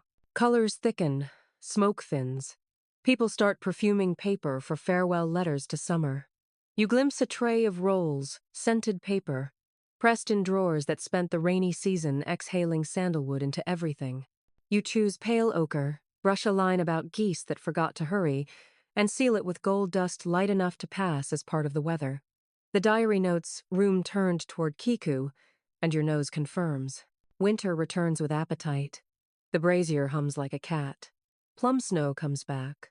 Older, more patient. You cut your blend with the tiniest cinnamon corner now permitted, because cold holds sweetness without sloppiness, and the room sighs a low chord. The wardrobe will soon change layers. Your scent will change with it, and entries will begin to look like recipes again. A senior lady tells you she keeps 2 winter formulas, one for public rooms, dignified, low, and one for nights when a friend visits, tender, almost floral under the wood. You ask how to write that in a diary without setting the veranda on fire. She smiles. With weather. You practice describing feeling as temperature until the page warms your hands. Festivals don't only happen in gardens. There are interior rites. First brazier of the season. First airing of the robe chest. First time someone complains that clove feels like a New Year vendor. You learn to adjust, to hear the room. A small mistake becomes a pagecraft lesson. Tonight, for instance, someone brought an eager summer blend to a late autumn tea. No one scolds. Your host lifts a cedar board, fans air once, and adds a micro pinch of aloeswood to the ash to harmonize. The diary's line will be kind. A youthful wind visited, the eaves obliged. Joke 3. You write down youthful wind as a reusable error label and decide it applies equally to emails and incense. The choreography that began as strict rule season tells sleeve. Sleeve tells scent turns into sympathy you can feel in your breathing. On a rainy equinox, you don't fight the damp. You polish sandalwood until it shines like wet stones. On a brittle, clear night, you let camphor be the window you open without moving. On a snow morning, you warm a pastille until your robe remembers plum. Then walk the corridor slowly as if you were carrying a bowl of light you don't want to spill. Mainstream fact returns.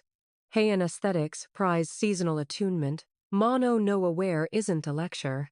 It's a technique for noticing enough to be kind.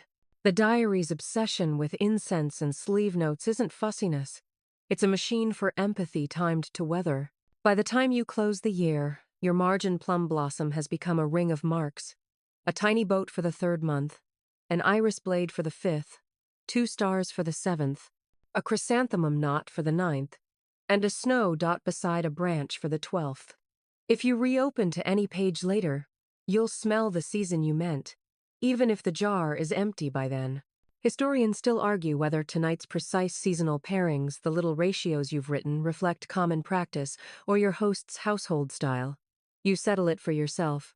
The room calmed, the letters landed, and the blinds forgave the weather. That's evidence enough for sleep. You lean your cheek to your sleeve. The fabric answers with the year in a breath. Plum, snow, stream, iris, star wind, chrysanthemum, lacquered dusk. The garden replies without moving. And somewhere in the diary, the line you just wrote, "Let the robe be a wind," turns into instructions your future self will follow on nights when the calendar refuses to be quiet. You slide open a cedar-lined chest, and the room exhales a memory of forests and quiet shops. Silk waits inside like stacked sunsets cool at dawn. Ember warm at dusk folded with an accuracy that makes your spine sit up straighter. An attendant lays a bamboo rail across two stands and lifts the first robe Hito, an unlined base layer so gently you hear the whisper of its weft. The fabric is a plain weave silk that drinks light without spilling it. You set it over the rail, the way you set a poem on a page. Not too far left, not too eager. Next come the uchigi layers, the middle heart of the outfit. They arrive one by one, dyed so that the inner edges show as perfect slivers at the cuff. Willow over mist, then faint plum over snow, then a thread of iris that pretends to be a shadow until moonlight finds it. Mainstream fact. The court's color practice kasane no irome pairs seasonal palettes, so that a stack of collars and cuffs reads as spring or high summer or late autumn. Women's formal ensembles, later called Junihitoe, could include many layers beneath the short Chinese-style jacket karaginu and the long train, mo, with combinations named for flowers, weather, and poems. You watch the palette compose itself like a chord. Before anything touches you, everything touches ash. A brazier is set in the corner with a shallow bed of white ash and a mica plate on top, exactly as you learned during the fragrance gathering. A pastille of your plum-snow blend warms there, not smoking, just breathing. The uchigi hang on the rail over that corner while an attendant lifts a hinged screen behind them to catch and roll the breath up through the silk. This is fumigation as lullaby. Coterie, a gentle scenting of robes that transforms the chest cedar into the night's plum, without letting raw smoke boss the thread. You adjust the mica plate the way you'd adjust a volume slider so the robe listens, not coughs. Joke 1, into your sleeve. Congratulations, you have upgraded from air freshener to textile therapist. You touch each cuff as it takes on the blend. The cloth feels cooler, then quietly alive as if silk can store weather. Quirky tidbit. Some households tuck tiny stitched sachets into the seams of a favorite robe-powdered sandalwood and a breath of clove bound with silk floss, so the garment keeps speaking long after the brazier sleeps. The sachets get names like pets. Your host insists the names remain secret. You pretend not to hear the one that sounds like far veranda moon. Now the outer pieces. The karaginu, short and ornate, often brocade lifts like a small pavilion. It is heavier than the inner layers and holds the light differently, throwing a soft shimmer as if it learned manners from lacquer. The mo, the long trailing skirt, pools on the mat like a tame river. Your attendants measure the train so it will float and not trip you when you bow. Everything here presumes grace is a group project. Mainstream fact again. The Karajinu Mo ensemble marks high formality in late Heian women's dress. The visible stack of collars, airy, and sleeve edges, sewed, signals season and rank as clearly as the brocade's pedigree. Historians still argue whether the famous label Junihitoe 12 layers was used in the period or as a later Edo coinage retrofitted onto earlier practice, and whether everyday courtwear typically ran to a dozen visible layers or a more practical 5 to 7 beneath outer pieces. Your shoulders are rooting for practical, but your vanity votes for orchestra. You perform the alchemy of dressing without breaking the spell. Hito first. Cool silk, smooth as a night breeze. Then an uchigi with a whisper of plum. Then another with willow's green. Then one that reads as the pale underside of an iris leaf. Each layer's collar is set back a careful finger width from the one beneath, so the stack looks like a poem you can breathe. As the stack rises, your sleeves gain the weight that teaches posture. Remember Section 2. Grace has triceps. It also has ventilation. An attendant checks that air can flow along the back seam. Perfume thrives on circulation, not captivity. You step near the brazier and give the stack a last, even warming no longer than a poem would take to read once with feeling. Then the karaginu arrives, and suddenly you are architecture. A small, exquisite pavilion of palette and scent. The mo fans behind. An attendant combs its folds with her hands as if convincing water to lie down. She tucks a scent sachet at the waistline where heat will coax it awake but not loud. If you listen, you can hear your own blend return. Softened by cedar, polite as a nod at the blind. The diary watches and edits as you dress. It notes the names of the color stack, the hour you warmed the chest, the ash depth, The weather you've learned by now that weather is the only honest co-author of any night. It also records why this stack exists. A river viewing, plum-focused, pre-dawn start, so your cuffs must carry light rather than heat. You jot a recipe marker in the margin, a tiny iris blade to remind your future self which pastille belongs to which robe chest. Wardrobe becomes index. Index becomes memory you can wear. You test movement. The sleeves should fall like curtains that know their jobs. Shading, not hiding. Hinting, not shouting. Your cuff rises, and the room answers aloeswood first, then sandalwood's floorboards, then the cool window of camphor opening last. If the order reverses, you've overdosed the top note. An attendant will politely rehang the outer robe for 5 breaths and reset the balance. Dressing is a conversation with heat. Another joke, inaudible to anyone except your sleeve. If modern apps had these feedback loops, your calendar would stop yelling and start purring. Practical care takes a paragraph because sleep requires mercy. The chest has cloth-wrapped separators so pastels won't borrow dye from bolder neighbors. The folded collars are interleaved with faintly scented papers that keep edges crisp. Camphorwood blocks ride in their own pouches so they do their moth-warding without coughing on your blend. Mainstream fact: camphor and aromatic woods were long used in East Asia to deter insects and scent storage. Wardrobe chests and incense cabinets often worked as one system. Historians still argue whether specific fumigation schedules, first of the month, first frost, first plum were household quirks, or codified routines described in now-lost manuals. The diaries hint at both habit and solemnity. Your habit will be whenever the room forgets itself. The color names you learned in Section 10 come back as tools. Plum-snow sits nearest your face. Willow, mist, supports at cuff level. Deep water hides 2 layers down to cool the whole stack without stealing the show. You realize you're building a microclimate. If someone sits close behind a blind, your sleeve sends spring. If someone reads your letter in a different room tomorrow, the paper sends last night's creak. Sound. The robe is a portable weather system with a small moon, the mica plate. For a Sunday joke 3, somewhere a meteorologist just fainted into a drawer of scented paper. An older cousin of your host shows you how to store the ensemble after. Fold the mo like a river's meander, not a staircase. Roll the carraginu in tissue that has already greeted sandalwood once. Rest the uchigi with their collars aligned so tomorrow's gesture starts inside the drawer. She warns you never to trap a robe while it's warm. Let it exhale or it will wake rude, and she thumps the chest lightly to settle the air. A gesture so practiced you feel you've seen it in a painting. The diary slips in a note. Robes slept. Ash remembered. Room refrained. You take 2 steps, and the whole outfit answers with quiet. The layers talk to one another. The hito keeps you honest. The uchigi keep you seasonal. The karaginu keeps everyone else respectful. The mo keeps time. Your cuffs hold their sunset stack at the exact angle that says present, not insisting. You catch yourself in the lacquer of a writing box and see not costume but sentence syntax in silk. If you stand well, people will read the grammar you meant. Courtesy first, season next, self last, but not missing. When you finally sit, the ash has settled into soft moons and the brazier is a cat again. The chest is closed, but the room carries its cedar whisper like a benediction.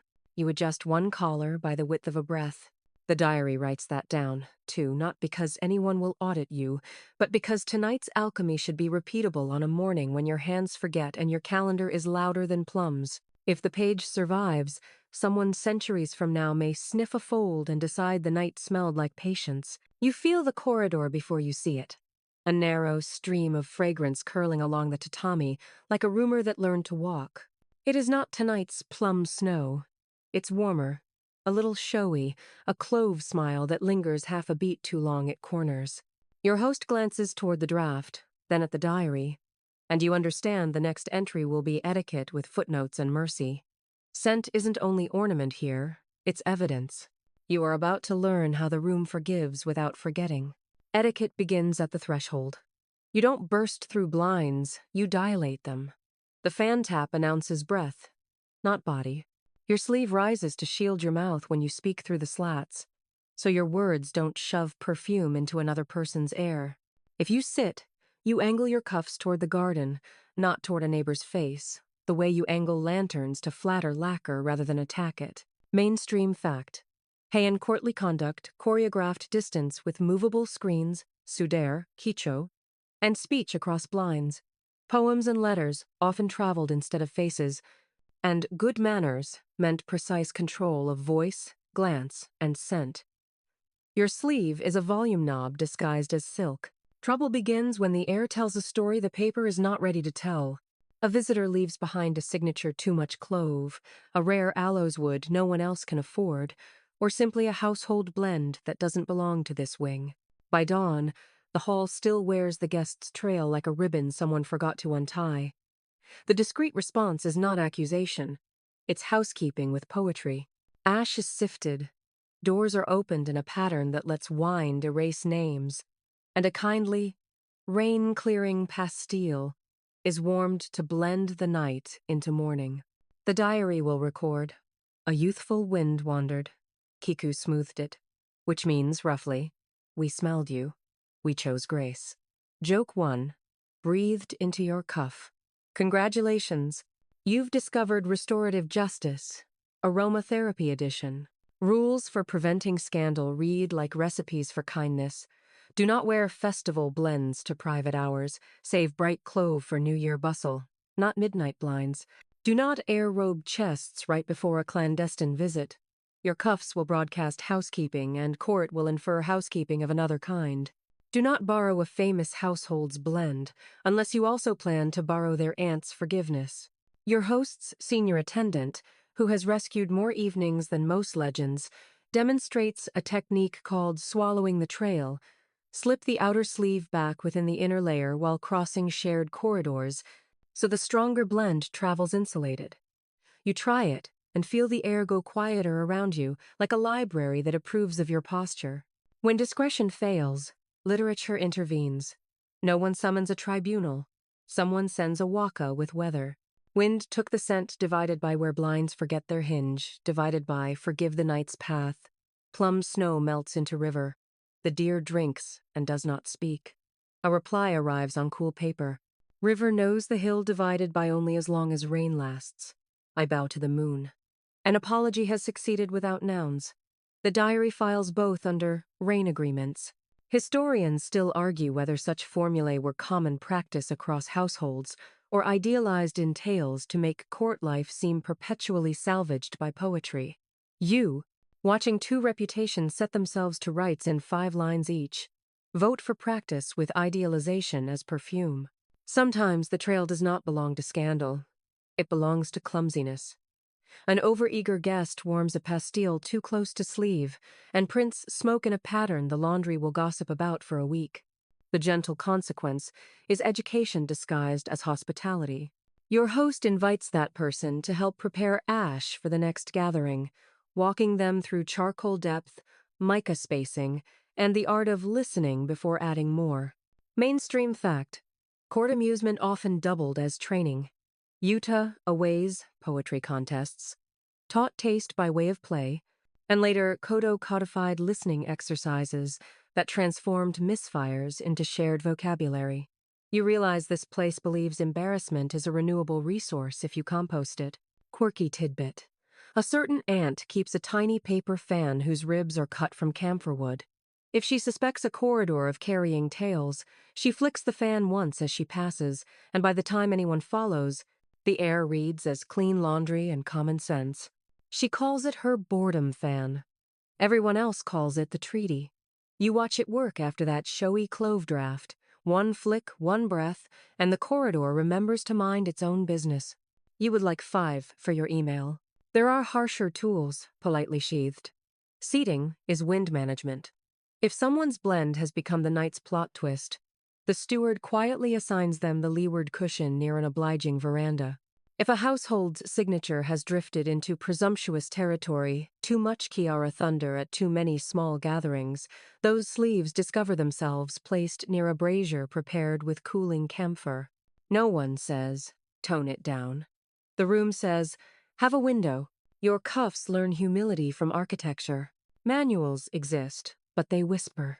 Taste lists like seishonagans, half diary, half etiquette catalog what delights and what fatigues. Elegant things, annoying things, things that make one's heart beat faster. You could add a scent recognized at the wrong blind under several headings. There are household memo scrolls that read like rule books, but frame themselves as notes for daughters or reminders for spring. Historians still argue whether comprehensive fragrance etiquette texts circulated widely in Heian proper, or whether later incense schools projected their tidy chapters backward onto a century that preferred case studies disguised as gossip. You, who just copied swallowing the trail into the margin under a plum doodle, suspect the real manual is the diary itself. Consequences, when needed, arrive softened. A blending snub too forward, winter sweetness in summer, becomes an invitation to a seasonal workshop.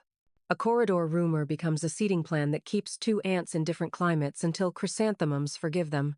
When fault must be named, a poem does the naming and a gift does the binding, perhaps a packet of scented paper measured to the recipient's taste. The palace believes you can correct without scorning. Joke 2 into your sleeve. It also believes people can read subtext. This remains an open experiment in every century. You learn one last defensive spell. Neutral smoke. If you must cross 3 wings in a hurry and cannot afford to leave a trail, you wash your robe with a breath of near-invisible ash, barely warm sandalwood. Almost no resin, then stand 3 heartbeats at a half-open lattice, so garden air finishes the rinse. The robe keeps its memory where you want it close to the body, not curious along the route. Historians still argue whether households deployed specific erasing blends, mugwort, iris leaf, for this purpose, or whether modern noses invented the idea by reading too eagerly between diary lines. You've watched enough corridors turn to silence to believe in at least a technique, whether or not the recipe wore a name. Night makes one last test. A poem arrives with a scent you know belongs to someone who shouldn't be walking this wing after curfew. The room chooses kindness without naivety. Your host replies on moon-cool paper, quotes a Genji chapter about wind and willow, which says, "I see you, be careful," and sends a tray of thin tea past the long way round, so the messenger's return route intersects a copper bell that tells time louder than perfume. No alarms, just a reminder that the palace keeps clocks you can hear and clocks you can smell. The diary writes, "The bell read the hallway. The hallway agreed. No names, all memory." When the ash finally sinks, you gather tonight's learning like tools. Angle your sleeve, respect the wind, repair with paper, teach with games, erase with windows. You add a private side rule. If you love clove, save it for festivals and kitchens. If you love sandalwood, share. Joke 3. Gentle and drowsy. Your modern world has privacy settings. Theirs had blinds, fans, and a very judgmental chrysanthemum. Honestly, theirs might be prettier. You set down the brush. The corridor recently, a witness now smells like cedar and the patience of people who would rather understand than punish.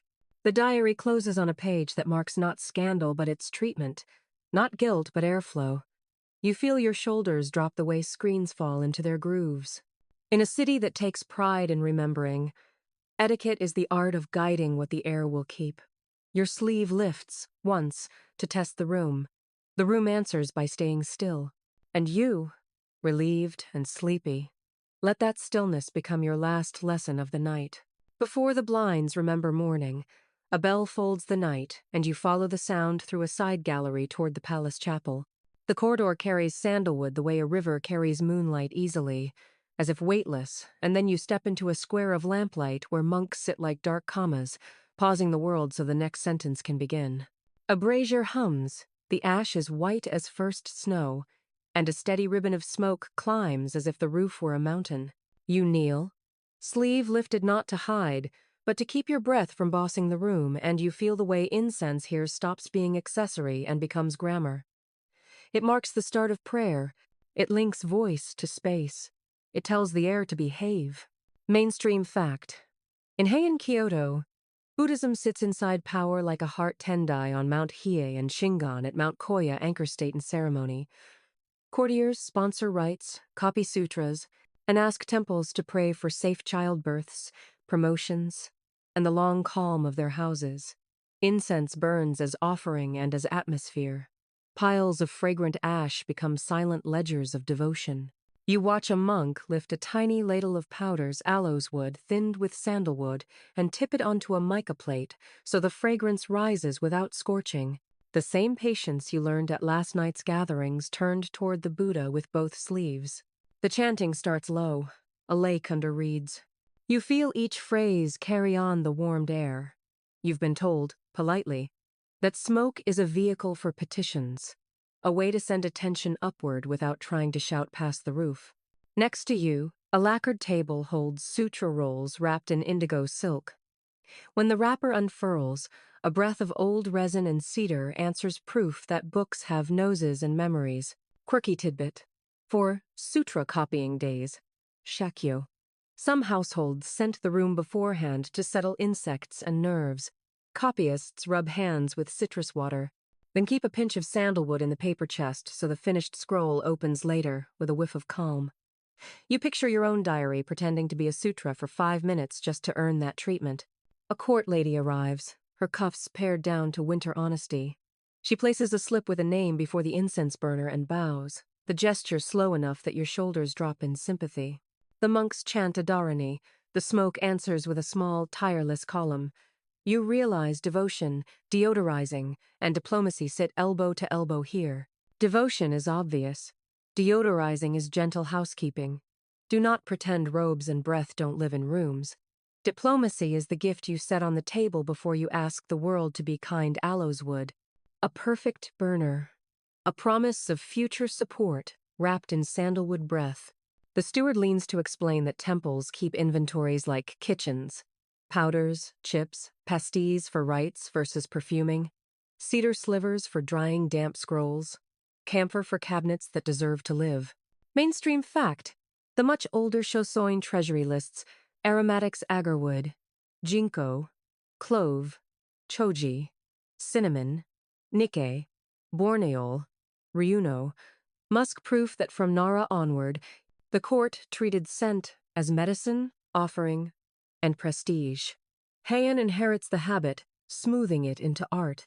Historians still argue whether frankincense, so famous in other lands, rode those same roots into Kyoto in any abundance, or whether it stayed rare and mostly medicinal while aloeswood and sandalwood did the daily sacred work. Your nose votes for rare, your diary writes, debated, your sleeve says, either way, be polite. At a Shingon hall you visit later, the goma fire, esoteric and precise, turns fragrance into geometry. The officiant places sticks and powders with mudra, sure hands, the flames reading the offerings like bright script. Oil pops, smoke rites, a bell edits. You don't try to understand the syllables, you understand the pacing. Petition becomes choreography. Wood to fire, voice to pattern, incense to sky. Joke 1, whispered into your cuff. If your modern project meetings adopted goma, half your action items would ascend in perfumed smoke, and the other half would learn to sing. The steward glares in the kindest possible way. You behave. You are told the palace also keeps chapel rooms, Buddhist spaces inside aristocratic residences where a single burner will do the work of a field. Morning incense, there is more sandalwood than aloeswood. A clean board to write the day upon. Evening shifts deeper. A small doorway to sleep that just happens to pass by Amida's paradise. Mainstream fact peaks again. Pure land devotion grows warm in late Heian. Fujiwara families sponsor Amida Hall's Byodo. In's Phoenix Hall glows in Uji by 1053, and incense offerings sweeten both architecture and intention. If you stand very still, you can almost hear the Phoenix Hall breathe through sandalwood ribs. Shrines teach a different quiet. Under crimson kasuga lanterns, the air smells of cedar, sake, and fresh water more than burning perfume. Yet in the avenue that ties shrine to its paired temple, Kofukuji, a wisp of Buddhist smoke wanders in anyway. The city doesn't separate flavors the way your modern categories do. It braids them. A priest waves a paper streamer wand, onusa, for purification. Down the slope, a monk labels the hour with sandalwood. Historians still argue whether Heian-era, purely Shinto precincts entirely avoided incense, or whether shrine-temple complexes allowed the scents to coexist by architecture and custom. You decide the answer smells like sometimes and with neighbors. Diplomacy becomes very literal when gifts arrive. A chest of agarwood from Hakata, earmarked for a temple rite, buys prayers and goodwill. An incense burner of impossibly thin openwork from a skilled metalworker buys a memory in the abbot's ledger. A purifying service at a residence during illness includes both monks and measured smoke, because spirits, pathogens, and politics often share hallways. The diary notes this with cheerful pragmatism. We lent our nose to knead. It returned newsletters and blessings. Joke 2. If your world had a scent pack, you'd fund it with sandalwood and one very strict aunt. Do not actually do this. You watch a small rite to cool a house after a birth. The women who tended the confinement room open screens, lift the futons to the veranda rail, and burn a breath of sandalwood with a herb note you can't quite catch mugwort. Perhaps so the text of the air changes from held to released. No one calls it a miracle. Everyone calls it necessary. Historians still argue whether households kept distinct devotional blends, separate from warding blends, or whether the same ingredients performed different jobs depending on prayer and context. Your teacher smiles. The hand that warms is the difference. You write it down because it applies to ink and people too. Copying sutras returns in the afternoon, like a patient friend. A cousin invites you to a sutra salon where each guest writes one sheet, a communal scroll born from many wrists. The paper is pale blue. The ink is dense and calm. The room smells simply of sandalwood and a window. A monk begins by perfuming the burner, then reading a line about intention that makes everyone's shoulders lower at once. When you finish your lines, a girl dusts the drying text with fine gold flecks that cling as if they wanted to be permanent. You think of all the evenings you've scented letters for rumor and realize you are now scenting a letter to mercy. Your cuffs behave perfectly, for once. You end the day at a lesser-known hall where court and street mingle. A pilgrim waves smoke over her hair, inviting blessing to remember the body. A child copies a character in the dust with a sandalwood stick stub. An old man warms his hands over the ash as if memories stiffen without heat. The attendant sweeps without haste. Quirky tidbit. Some burners have cutwork lids, shaped like deer or clouds. As smoke rises, the creature seems to breathe. You stare until your own breath matches, which is the point of most rites if you strip away the words. On the way back, your host gives you a small packet, a pinch of temple sandalwood meant to mingle with tonight's plum-snow, so prayer can ride social life without bumping corners. You tuck it in the diary under a note that reads, "For mornings that need a bell." The page smells gentle and right. Joke 3, barely voiced. You consider rebranding self-care as household goma, but the steward's left eyebrow invents a cease and desist you take seriously. The night closes its fans. Smoke thins until it's only memory. Your cuff carries a calmer sandalwood than last evening, and the corridor, cleaned by rites you didn't direct, returns to cedar and quiet. The diary writes a last line. Smoke rose, ink agreed, favors learned to whisper. You understand now why these pages obsess over purifying breath and sleeve notes, because rooms are containers for promises, and scent is how promises touch the air without breaking it. You bow to the burner, to the ash, to the patient bell, and to the morning that will read all of this, as if it were always part of the weather.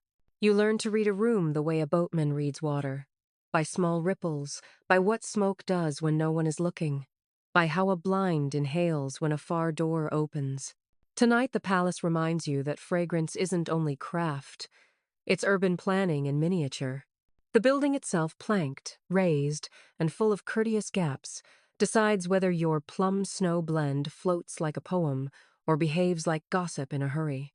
You test the air with your sleeve, then with the simplest tool, breath. Slow in, slower out. The ash tells you the forecast. Mainstream fact. The aristocratic houses of late Heian Kyoto follow Shinden. Zukuri principles, broad main hall facing a south garden with pond and islands, deep eaves, connecting corridors, watadono, to subsidiary halls, and flexible partitions like sudare blinds, curtains, misu, kicho, and standing byobu screens. The architecture is made to draft, raised floors for summer air, verandas, ngawa-like edges, to mediate indoors and out, and openings one can tune by hand. Etiquette grew to fit those lungs. You do not perfume a room. You collaborate with it. The steward shows you a trick you now can't unsee. Staggered screens. One panel stays a hand's width forward, the next a hand's width back, creating gentle eddies so warmed sandalwood rolls and settles instead of sprinting to the eaves. A mica-plated brazier never sits in the path from garden to central hall. It sits just off the lane, so scent meets breeze sideways, not head-on. Joke 1. Into your cuff. Congratulations. You are now a junior fragrance traffic engineer. Benefits include unlimited cedar and no meetings that start with circle back. The garden takes a shift as night concierge. The south pond cools the air and lends weight to smell. A breath that passes across water arrives slower and kinder. Stones radiate the day's heat at ankle height, keeping drift near the floor where it behaves. If the plum bower upwind is blooming, you adjust your blend down a note, trusting the trees to finish the sentence. If iris leaves line the stream, you nudge camphor up a fraction to echo their clean blade. The diary writes weather as co-author. East veranda asked for cool, pond agreed. You test the blinds. Sudare slats can be angled with 2 fingers for quiet, company, or forgive the mosquito. Lift 3 finger widths and the room breathes. Lift 5 and scent escapes like a friendly secret. A standing byobu becomes a diverter. Turn its painted pines a fraction, and the smoke rises in a soft S-curve that won't visit your neighbor uninvited. Historians still argue whether full-paper sliding doors, the classic shoji you imagine, were staple features of Heian palace interiors or became widespread later, while blinds and curtains did most of the everyday screening in this period. Your nose votes for whatever lets the night exhale without squeaking. Logistics look like politeness, and vice versa. Charcoal is graded. The denser pieces go deeper in ash for steady heat. The lighter slivers sit higher to wake a room quickly before guests arrive.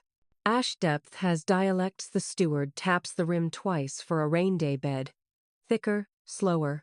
Once for a dry wind bed, shallower, quicker. A cedar fan hangs near each corridor, not for waving at people but for waving at corners. 1 pulse tests a draft. 2 pulses redirect a bragging clove. You remember the boredom fan from Section 12 and feel its treaty power at work. Quirky tidbit. A maid produces a silk thread on a thin bamboo stick, the laziest windsock in the archipelago. She plants the stick in a crack between tatami, and the thread drifts like a small thought. If it points to the garden, the brazier belongs left. If it points toward the inner screen, the brazier belongs right. If it trembles straight up, you make tea and wait, because the house is thinking. You want to send this tool to your modern HVAC friends in a padded letter with plum stamps. The house has tempers and hours. After midnight, when mountain air settles into the basin, a north edge corridor pulls like a river. You swallow the trail, thank you, Section 12, for crossings there or risk sprinkling dawn with your itinerary. Near dawn, land breath caught in eaves will tumble if you raise a blind too fast. The steward says to open like a yawn, which you practice until the ash stops complaining. Joke 2. Somewhere a 21st century facilities manager just got goosebumps and doesn't know why. Mainstream fact again. To anchor your map. Shinden Gardens hosted movement Kyokusui, no on-stream parties, moon viewing decks, iris boats for the 5th month so planners thought in flows, not boxes. Households placed plantings not only for sightlines but for seasonal drafts, plum to color a late winter breeze, bamboo to susurrate summer heat, pines to break cold wind at head height and let warmth gather near the floor. Historians still argue whether specific wind recipes in household notes pine here, fence gap there. reflect actual microclimate design, or later commentators reading intention into happy accidents drawn in picture scrolls. Your sleeves, practical as ever, care less about authorship than outcome. You discover the quiet craft of scent alleys. In a long watadono, screens are offset so that a guest can walk through neutral air between two perfumed rooms without wearing either story. Where corridors meet, a low bronze burner sits with only sandalwood, no aloeswood, no clove to reset the nose. It's the olfactory version of a palate cleanser, and the diary marks it as Bridgewater. You walk through and your brain blinks kindly, as if offered a fresh page. Storage has architecture too. Incense chests, dansu, live on interior walls, not exterior, so summer swings don't bully the blends. Drawers slide with breath holes bored in patterns. Plum, fan, cloud, letting paper and cloth share a slow conversation. Sachet nests hide in the Motrain's fold, far from hems that kiss dusty floors. Brazier stands have mica spares wrapped like sugar. Ash paddles sleep alongside cedar boards cut thin enough to be wind. Your favorite label returns, Youthful Wind. It fits clumsy charcoal, over-eager blinds, and emails with 5 exclamation points. Plants are colleagues. A hedge can be a filter. Osier catches dust before it intrudes upon ash. Pampas grass, Suzuki, shakes rain from a path for late guests. Plum remains the winter diplomat. Iris remains the summer editor. You tuck a leaf in your sleeve not to perfume it, but to learn its weight and how air treats it. Joke 3. You are at risk of starting a YouTube channel called Passive Aggressive Gardens That Improve Your Life. Please don't. Then again, even sound helps you steer. A wind bell on the west eve rings first when a draft turns mischievous.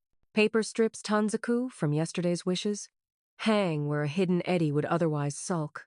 If they flutter where they shouldn't, you adjust a byobu a thumb's width, and the eddy gives up.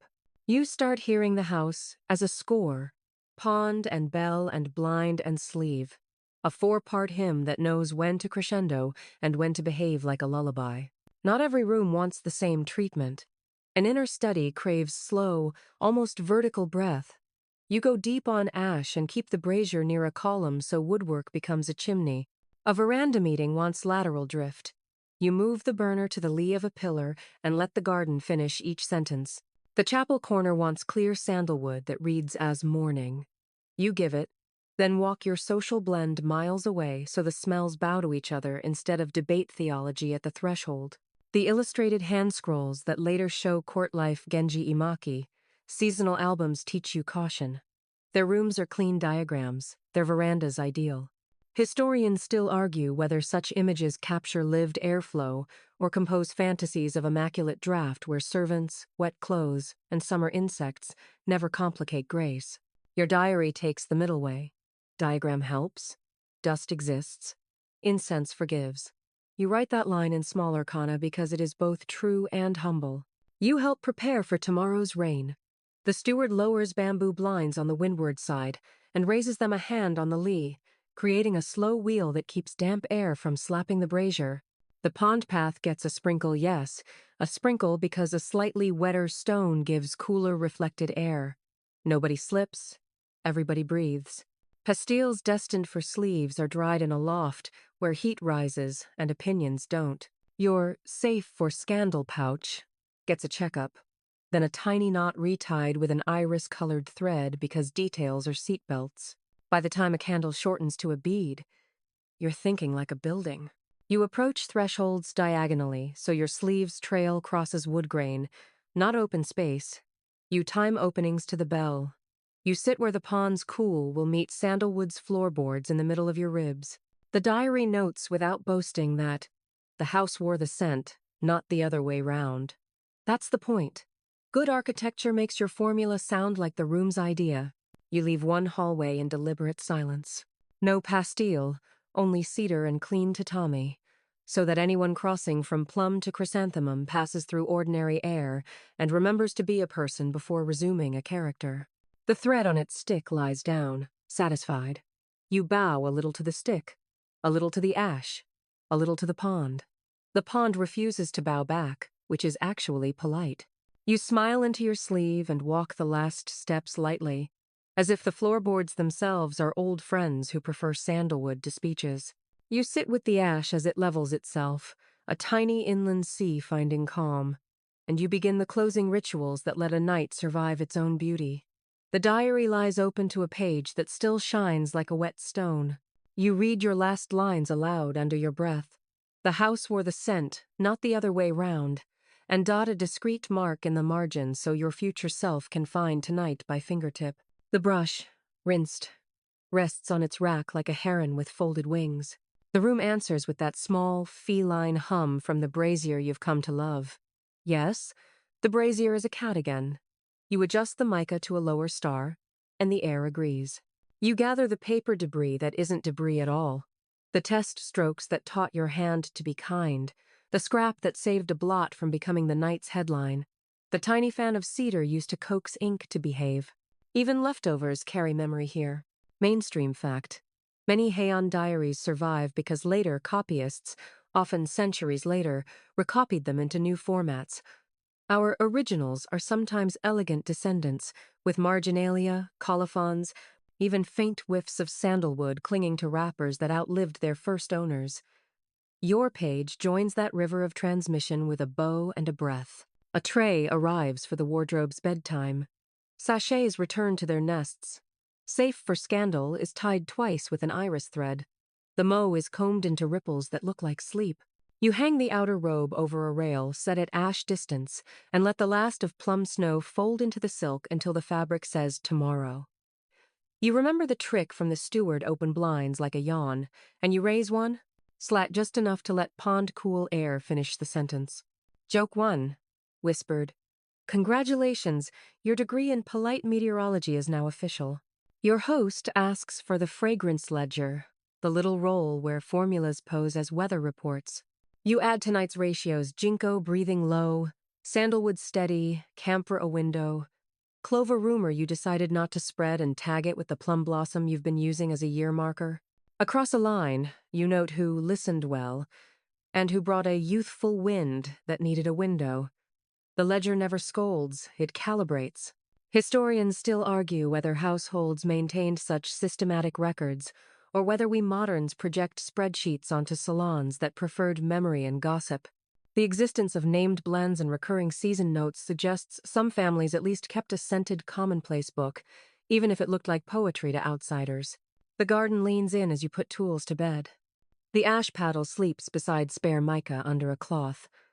The gourd dropper returns to its porcelain saucer with a single, satisfied bead. The inkstone receives a last stroke of water like a goodnight. You fold tanzaku that don't need to travel, tuck them into a sleeve slot you've learned to trust, and slide the writing box closed until lacquer becomes a small, dark lake. The room simplifies into edges, breath, and the memory of cedar. You sit a moment longer because endings deserve witnesses. You think about roots, oceans, and monsoons, the quiet bureaucracy in Dazaifu, the temple inventories that smell like ledgers and rain.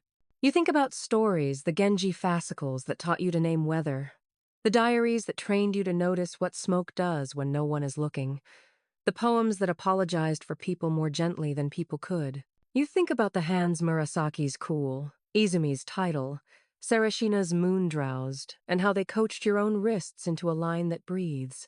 Then you think about how your sleeve has become a passport through a city that hears better than it sees. Quirky tidbit sidles in as a gentle coda. During shell matching games, Kai, a ways. Some households sent paired clamshells, so a set of Genji scenes doesn't only look right when matched, but smells right. Suma shells with a whisper of coastal dryness. Umagai with plum cool. You set the idea beside your ledger like a toy you promised to earn. Your host's eyebrow says it has already been earned. Restraint is the last exam. On the veranda, a bell from somewhere you can't see marks, an hour you can feel in your ribs. The attendants work the house like boatmen. Blinds trimmed, cushions fluffed. A biobu turned a breath so the draft that once gossiped now behaves. You walk the corridor one last time, swallowing the trail where the north wind tugs, letting your sleeves release only enough to bless and not to brag. You stop by the neutral alley Bridgewater, Sandalwood only, and step through until your nose resets to ordinary. That little emptiness feels like the truest luxury of the night. Joke 2. Into your cuff. Promise yourself one neutral hallway a day in your modern life. Call it inbox pasture. A last check. The chapel burner sleeps, so your social blend will not debate theology in its dreams. The garden's iris knives are sheathed in dew. The pond keeps its mirror. You return to the diary and add a final line shaped like a standing stone. Embers softened, sleeves remembered. The house forgave the weather. The brush drills the point with a dot, no bigger than a seed. The seed already feels like a tree. Mainstream fact arrives as a soft epilogue. Later incense schools, Shino, Oi, Ryu, will crystallize listening games into patterns and names, codifying what your evening practiced by feel. The cultural impulse to hear scent never leaves. Historians still argue whether the Heian-court would recognize those later rules as their own offspring or squint at the formality and call it an eager nephew. Either way, the lineage is legible and sweet. You close the diary with 2 hands, because a night is heavier than it looks. The cord wraps once, the knot lies like a quiet syllable, and you slide the book into its paper wrapper that smells faintly of last month's sandalwood. The wrapper slides into a chest where cedar and old paper talk in low voices. You bow not pious, just grateful, and the room returns the courtesy by not creaking. Joke 3. Drowsy. If your calendar app could bow, you'd forgive it more often. Perhaps teach it to smell like sandalwood first. Now you stand, because standing is part of sleeping. You pass the ash, and the ash pretends to be snow. You touch the sleeve pouch as if to pat a small animal. You lift the blind like a yawn, and let the pond's cool show you the door. The corridor receives your steps, as if counting were rude. The night that began with a whispering contest turns its lamps down to embers and hands you over to the oldest craft of all. Closing your eyes without losing the story. You exhale, and the air exhales back. Somewhere in the city a different diary closes. A different blend finishes its sentence, and the wind edits both into morning. You are ready to sleep inside a sleeve that knows your name. Let the room soften now. The ash is smooth, the ember a single quiet bead, and the last breath of sandalwood is only an outline, like moonlight that forgets to announce itself. You sit a little heavier, and the tatami answers with straw's small kindness, and even the lacquer stops trying to be glossy and simply rests. Your sleeves settle into your lap like tame water. The whole house moves one step farther from speech. You breathe as the blinds breathe. Air slips through the slats in long, even threads, and the pond returns a cool that travels to your wrists, then to your shoulders, then to the space behind your eyes where thoughts sometimes crowd. Tonight they don't. They hear the bell that isn't ringing the hour that has already happened, and decide to fold themselves like careful letters. If a stray clove wanders in from memory, the garden leans a fraction and the window opens a fraction more, and the thought becomes lighter, then lighter again, then gone. You can imagine the robe chest sleeping, the sachets arranged like small stars, the ledger rolled and tied with its plum thread, the mica plates stacked like little moons. Everything waits without wanting. Everything keeps the shape of calm for you to borrow. Every corridor you walked is now a slower corridor inside you, cool and unhurried, turning gently past screens that do not need names. You are allowed to drift. You are expected to drift. Let the breath be your last tool of the night. In, a quiet pond. Out, a warm brazier. In, cedar and paper. Out, patience. Again. The house approves. The city approves. The century approves. Somewhere a diary closes its eyes, and so do you. Nothing urgent remains. The story will still be here in the morning, folded neatly inside your sleeve. Sleep comes on sandalwood feet.